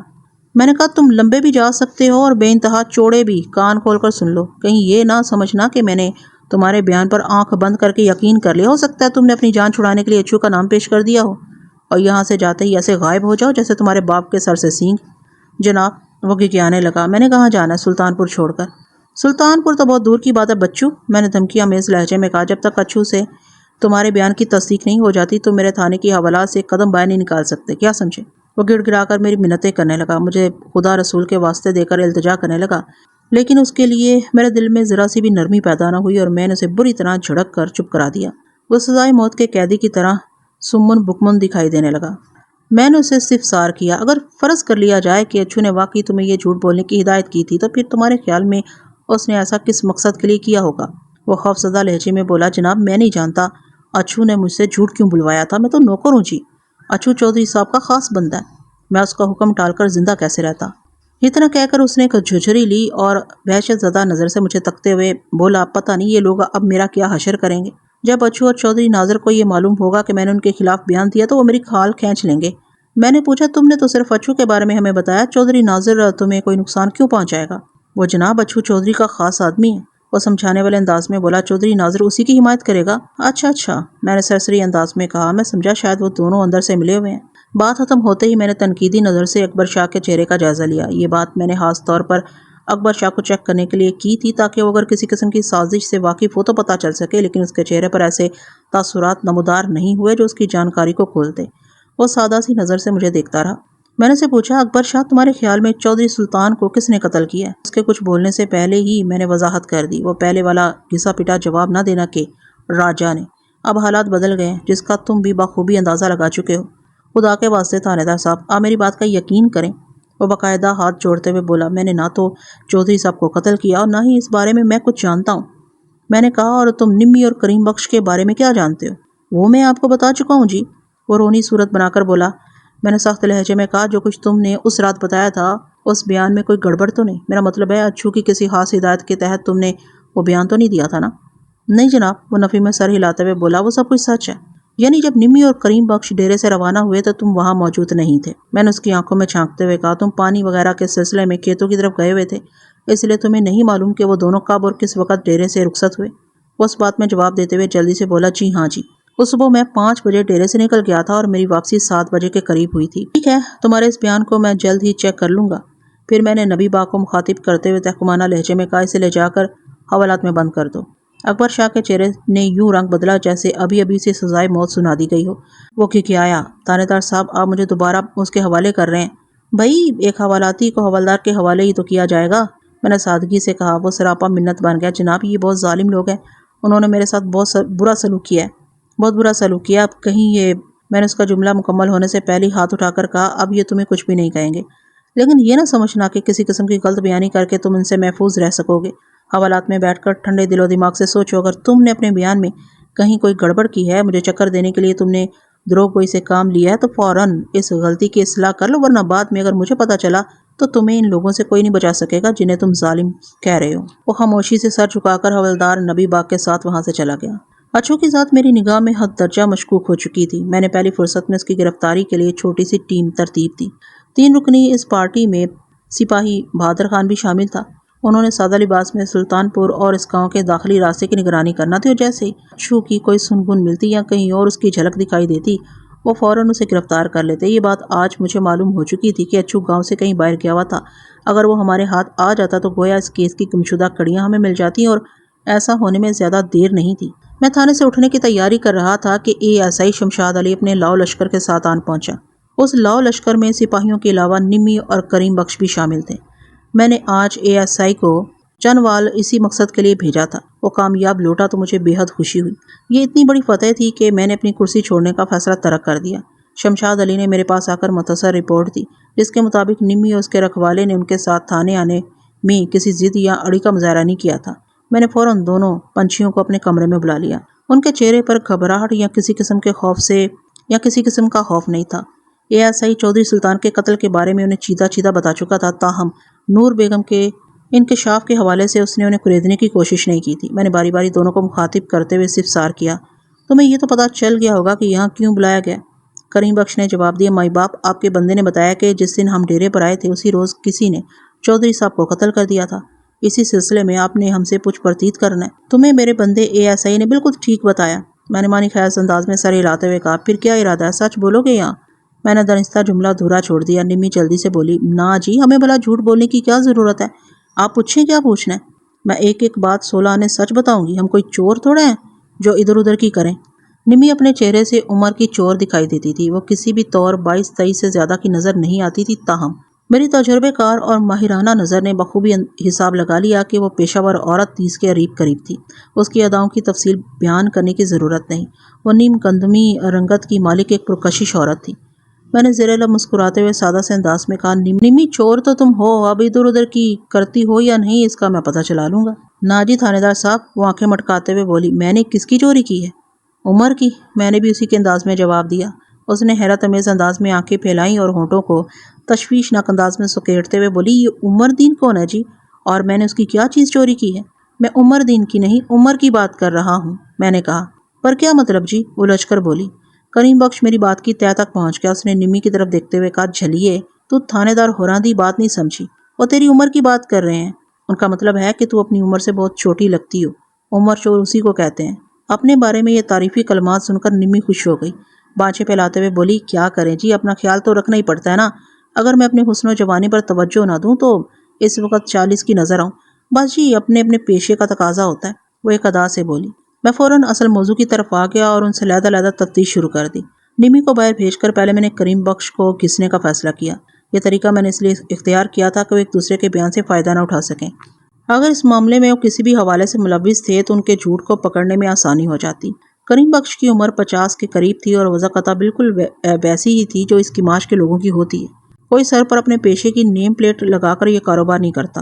ابتدائی سوالات کے بعد میں نے اسے پوچھا، وقوع کے روز آپ دونوں کتنے بجے ڈیرے سے نکلے تھے؟ اس وقت اندھیرا چھٹ رہا تھا، اس نے جواب دیا۔ میرا خیال ہے 5:30 بجے ہوں گے۔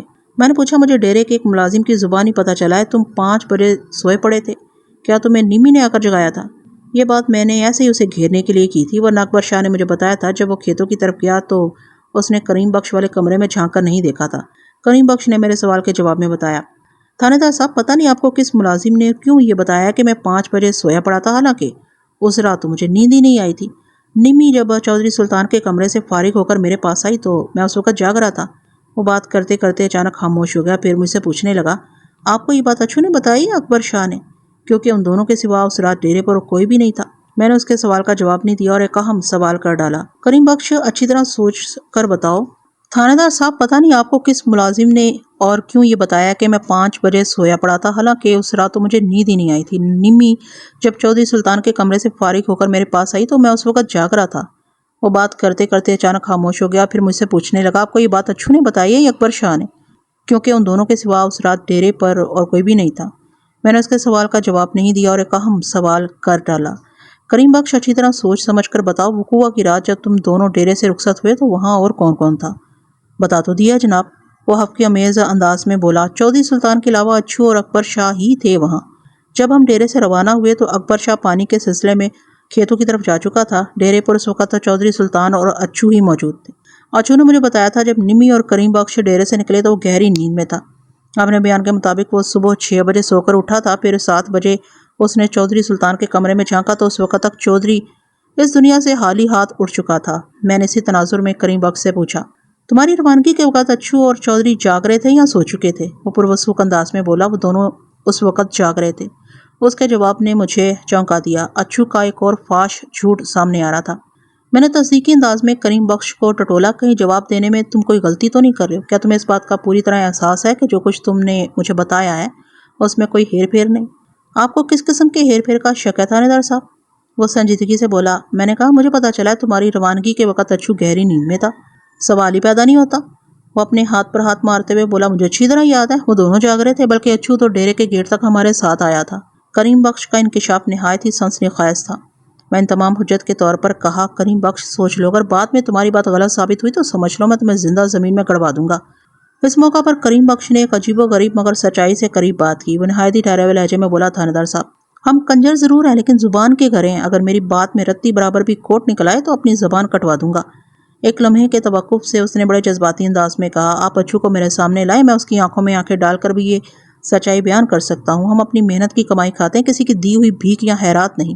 میں نے اس کے جذباتی مکالمات پر کوئی تبصرہ نہیں کیا اور کہا، تم فکر نہ کرو، میں بہت جلد اچھو کو تمہارے روبرو کھڑا کرنے والا ہوں۔ اس کے بعد میں نے کریم بخش کو باہر بھیج کر نمی کو اپنے کمرے میں بلوا لیا۔ کریم بخش کی باتوں نے اچھو کی ذات کو شک کی دبیز چادر میں لپیٹ دیا تھا۔ اس نے اگر مجھ سے جھوٹ بولا تھا تو یقیناً اس جھوٹ کے پیچھے اس کا کوئی خاص مقصد پوشیدہ تھا۔ نمی میرے سامنے کرسی پر آ کر بیٹھ گئی تو میں نے اسے وہ تمام سوال کیے جو کریم بخش سے پوچھ چکا تھا۔ نمی کے جوابات نے اپنے رکھوالے کے بیان کی تصدیق کر دی۔ اس نے بھی بڑے واضح اور پروسوک الفاظ میں بتایا کہ اچھو انہیں ڈیرے کے گیٹ تک چھوڑنے آیا تھا۔ کیا تم اچھو کے سامنے یہ بات دہرا سکتی ہو؟ میں نے نمی سے پوچھا۔ وہ مضبوط لہجے میں بولی، کیوں نہیں جناب، سچ بولنے میں ڈر کیسا؟ ایک لمحے کو خاموش ہو کر اس نے سنجیدگی سے کہا، اور پھر جب وقت ایسا آن پڑے کہ ہمیں کسی کا قاتل سمجھا جا رہا ہو تو غلط بیانی سے کام لے کر ہم اپنی مصیبتوں میں اضافہ کیوں کریں؟ کیا تمہیں اس بات کا احساس ہو گیا کہ میں تم دونوں کو چودھری سلطان کے قتل میں ملوث سمجھ رہا ہوں؟ میں نے اسے پوچھا۔ وہ طنزیہ انداز میں مسکراتے ہوئے بولی، ہم بھی گندم کھاتے ہیں جناب، یہ اناج بڑی ظالم چیز ہے، گندم جس کھیت میں اگتا ہے وہ بھی سیانہ ہو جاتا ہے۔ ہم تو پھر بھی انسان ہیں، اشرف المخلوقات، گندم کے ازلی کرشموں سے کون واقف نہیں؟ آخری جملہ اس نے بڑے معنی خیز انداز میں ادا کیا اور ہونٹ بھینچ کر بڑی دلاویز ادا سے مسکرانے لگی۔ اس دوران میں وہ مسلسل میری آنکھوں میں بھی دیکھ رہی تھی۔ یوں مجھے محسوس ہوا اگر میں تھوڑی دیر اور اس کی جانب متوجہ رہا تو اس کی کشش میرے حواس کو مختل کر دے گی۔ وہ ایسی کھلی ڈلی اور مقناطیسی صفت عورت تھی۔ میں اپنے ذہن کو جھٹک کر اس کے اثرات کو زائل کیا اور گہری سنجیدگی سے کہا، نمی، اس بات کا تو مجھے اندازہ ہو گیا کہ تم بہت سیانی ہو، اب دیکھنا یہ ہے کہ تم میرے اس خاص سوال کا کیا جواب دیتی ہو۔ میں خاموش ہو کر اس کے چہرے کے تاثرات کا جائزہ لینے لگا۔ میں نے کہا، اس سوال کا تعلق چودھری سلطان کی ذات سے ہے۔ اس کے چہرے پر ایک ایسا رنگ آ کر گزر گیا جیسے اس نے دل میں کہا ہو، ہاں چودھری سلطان۔ پھر وہ زبان سے بولی، پوچھیں جاندار صاحب، میں آپ کے سوال کا جواب دیتے ہوئے ہرگز نہیں شرماؤں گی، تھانے میں شرم کیسی۔ اس کے انداز نے مجھے بتا دیا کہ میں اس سے جو کچھ پوچھنا چاہتا تھا وہ اس کا اندازہ لگا چکی تھی۔ وہ خاصی معاملہ فہم اور دور اندیش عورت ثابت ہو رہی تھی۔ میں نے نہایت ہی نپے تلے الفاظ میں سے نور بیگم کے انکشاف کی تصدیق چاہی تو اس کے ہونٹوں پر زہریلی مسکراہٹ پھیل گئی۔ چند لمحے خاموش رہنے کے بعد اس نے گمبھیر آواز میں کہا، آپ بالکل ٹھیک کہہ رہے ہیں، یہی حقیقت ہے۔ اس کے جواب پر میں نے پوچھا، لیکن پھر یہ سب کچھ کیا ہے؟ سب دھوکہ سراب ہے۔ وہ خیال افروز انداز میں بولی، عورت کو عمر کے حوالے سے بیسی کھسی کہا جاتا ہے اور مرد کو ساٹھا پاٹھا۔ چودھری سلطان بھی سب کو بڑے فخر سے یہی بتاتا تھا کہ وہ ساٹھا پاٹھا ہے، مگر حقیقت میں وہ ساٹھا ماٹھا تھا۔ میری الجھن حیرت میں بدل گئی اور میں نے بڑی کریز سے استفسار کیا، اگر یہی حقیقت ہے تو پھر چودھری کا بھرم کیسے قائم تھا؟ کیوں؟ کیونکہ میں نے سنا ہے کہ وہ اپنی غیر نصابی سرگرمیوں میں پیش رہتا تھا۔ وہ کسی سوچ میں ڈوب گئی، پھر نہایت ہی عالمانہ انداز میں بولی، تھانے دار صاحب، زندگی بڑی عجیب شے کا نام ہے، یہاں قدم قدم پر بساط رکھی ہے، جو شخص چال چلنے کا فن جانتا ہے وہی کامیاب ہے۔ چودھری بڑا چال باز تھا، اس نے اپنی مردانگی کا بھرم قائم رکھنے کے لیے ایک بیساکھی کا سہارا لے رکھا تھا۔ وہ اس طرح کا لنگڑا تھا جس کی بیساکھی دنیا والوں کو نظر نہیں آتی تھی۔ وہ اسے دو ٹانگوں والا ایک صحت مند قابل رشک بوڑھا سمجھتے تھے۔ میں اس کی بات کو وضاحت کے ساتھ سمجھ گیا، تاہم میں نے تصدیق کی خاطر بالکل انجان بنتے ہوئے پوچھا، نمی، تمہارا اشارہ چودھری کی کون سی بیساکھی کی جانب ہے؟ وہ چند لمحے بے یقینی سے مجھے دیکھتی رہی، پھر کوئی جرا یا سوال کیے بغیر بولی، میں اچھو کا ذکر کر رہی ہوں۔ حرص و ہوس کے اس کھیل میں وہ دونوں پارٹنر تھے، اپنا اپنا رول بڑی کامیابی سے نبھا رہے تھے۔ وہ ایک دوسرے سے تعاون کرنے والی ایک ایسی پردہ دار جوڑی تھی جیسے ماضی میں گیتا رام اور مہندر کمار ہوا کرتے تھے۔ نمی سے مزید کچھ پوچھنے کے لیے باقی نہیں بچا تھا۔ میں نے ASI کو اپنے کمرے میں بلایا اور نمی اینڈ کمپنی کے لیے خصوصی ہدایات جاری کر دی۔ یہ دونوں ہمارے مہمان ہیں اس وقت تک جب تک اچھو ہمارے قابو نہیں آ جاتا۔ اس کے خلاف یہ دونوں گواہوں کی فہرست میں ایک شاندار اضافہ ہے۔ تم ان کے رہنے سہنے کا بندوبست کرو۔ ASI شرارت سے مسکرایا اور بولا، اس کا مطلب ہے یہ دونوں ہمارے اصلاحی مہمان نہیں ہیں؟ میں نے اس بات میں سر ہلانے پر اکتفا کیا۔ تیسرے روز اشرف عرف اچھو میرے سامنے موجود تھا۔ ابتدائی تفتیش اور میرے سوالوں کے نتیجے میں اس نے پروں پر پانی نہیں پڑنے دیا، لیکن جب میں نے اسے بتایا کہ اس کے خلاف واقعاتی اور عینی شہادتوں کی کمی نہیں تو وہ ہتھے سے اکڑ گیا اور اکبر شاہ، نمی اور کریم بخش اور راجہ کو مادر پدر آزاد مغلظات میں تولنے لگا۔ اس کی بد کلامی اور سینہ زوری نے مجھے تیش دلایا اور میں نے اسے تھوڑی خاطرداری کے لیے اپنے تھانے کے اسپیشلسٹ کے حوالے کر دیا۔ 1 گھنٹے کے بعد اچھو راہ راست پر آ گیا۔ اس نے اپنے جرم کا اقرار کر لیا۔ میں نے اس کی نشاندہی پر وہ خون آلود خنجر بھی برآمد کر لیا جس کی مدد سے چودھری سلطان کو موت کے گھاٹ اتارا گیا تھا۔ 8 انچ لمبے اور 1.5 انچ چوڑے خنجر کے پھل پر جمع ہوا خون سیاہ رنگت اختیار کر چکا تھا۔ قتل کا محرک کا مقصد جاننے کے لیے میں نے اچھو پر دباؤ ڈالا تو تھوڑی سی ہچکچاہٹ کے بعد اس نے چودھری ناظر کا نام لے دیا۔ اس نے ناظر کے اماں پر وہ قتل کیا تھا۔ تمہارا دماغ خراب ہوا ہے؟ میں نے اسے گھورا، ناظر اپنے باپ کو کیوں قتل کروائے گا؟ وہ گہری سنجیدگی سے بولا، تھانے دار صاحب، آپ کو نہیں پتا اندر کیا کہانی چل رہی ہے۔ چودھری ناظر اپنے باپ کا دشمن ہو چکا تھا۔ اسے کسی طرح پتا چلا تھا کہ چودھری سلطان ساری زمین و جائیداد اور جاگیر نور بیگم کے نام لکھنا چاہتا ہے۔ ناظر نے یہ برا دن دیکھنے سے پہلے ہی باپ کا کام تمام کرا دیا۔ اچھو کی بات سمجھ میں آنے والی تھی۔ کوئی بڑا شخص جب کسی جوان لڑکی سے شادی کرتا ہے تو اندرونی خانہ اس قسم کی سازشیں، افواہیں اور حقیقتیں تو جنم لیتی ہیں۔ یہ ممکن تھا کہ بڑا چودھری اسی نوعیت کا کوئی ارادہ رکھتا ہو جیسا چھوٹے چودھری نے محسوس کیا تھا، یا اسے کسی طرح پتا چلا تھا۔ زن زر اور زمین جو بھی گل کھلائے کم ہے۔ ناظر کو جب میں نے اس کیس میں گھسیٹا تو وہ آپے سے باہر ہو گیا۔ وہ اچھو کو نمک حرام جھوٹا اور جانے کیا کیا کہنے لگا۔ وہ اس بات سے صاف انکاری تھا کہ اس نے اپنے باپ کے قتل کے لیے اچھو کو کوئی حکم دیا تھا۔ بہرحال واقعاتی شہادتوں اور عینی گواہوں کے مطابق میں نے وہ کیس تیار کر کے اچھو اور چودھری ناظر کو حوالہ عدالت کر دیا۔ بظاہر یہ کیس ختم ہو گیا تھا، لیکن کچھ ہی عرصے بعد ایک نئی بات سننے میں آئی۔ عدالت میں کیس چل رہا تھا اور ابھی تک کوئی فیصلہ نہیں ہوا تھا۔ البتہ عدالتی کارروائی اپنے آخری مراحل میں داخل ہو چکی تھی اور امید یہی تھی کہ اچھو اور چودھری ناظر کو ان کے اعمال کے مطابق سزا دی جائے گی۔ نئی اور سنسنی خیز بات یہ سامنے آئی کہ اچھو نے اچانک اپنا بیان بدل دیا تھا۔ جو کچھ چودھری ناظر کے حوالے سے کہہ رہا تھا وہی سب کچھ اس نے چودھری سلطان کی بیوہ نور بیگم سے منسوب کر کے کہنا شروع کر دیا۔ اس نے عدالت میں حلفیہ بیان دیا کہ چودھری سلطان کو اس نے نور بیگم کے کہنے پر قتل کیا تھا۔ مجھے عدالت سے حکم ملا میں نور بیگم کو شامل تفتیش کر کے نیا چالان پیش کروں۔ نور بیگم ہماری روایتی پوچھ گچھ کے سامنے زیادہ دیر ثابت قدم نہ رہ سکی اور اس نے ہتھیار پھینکتے ہوئے اقرار جرم کر لیا۔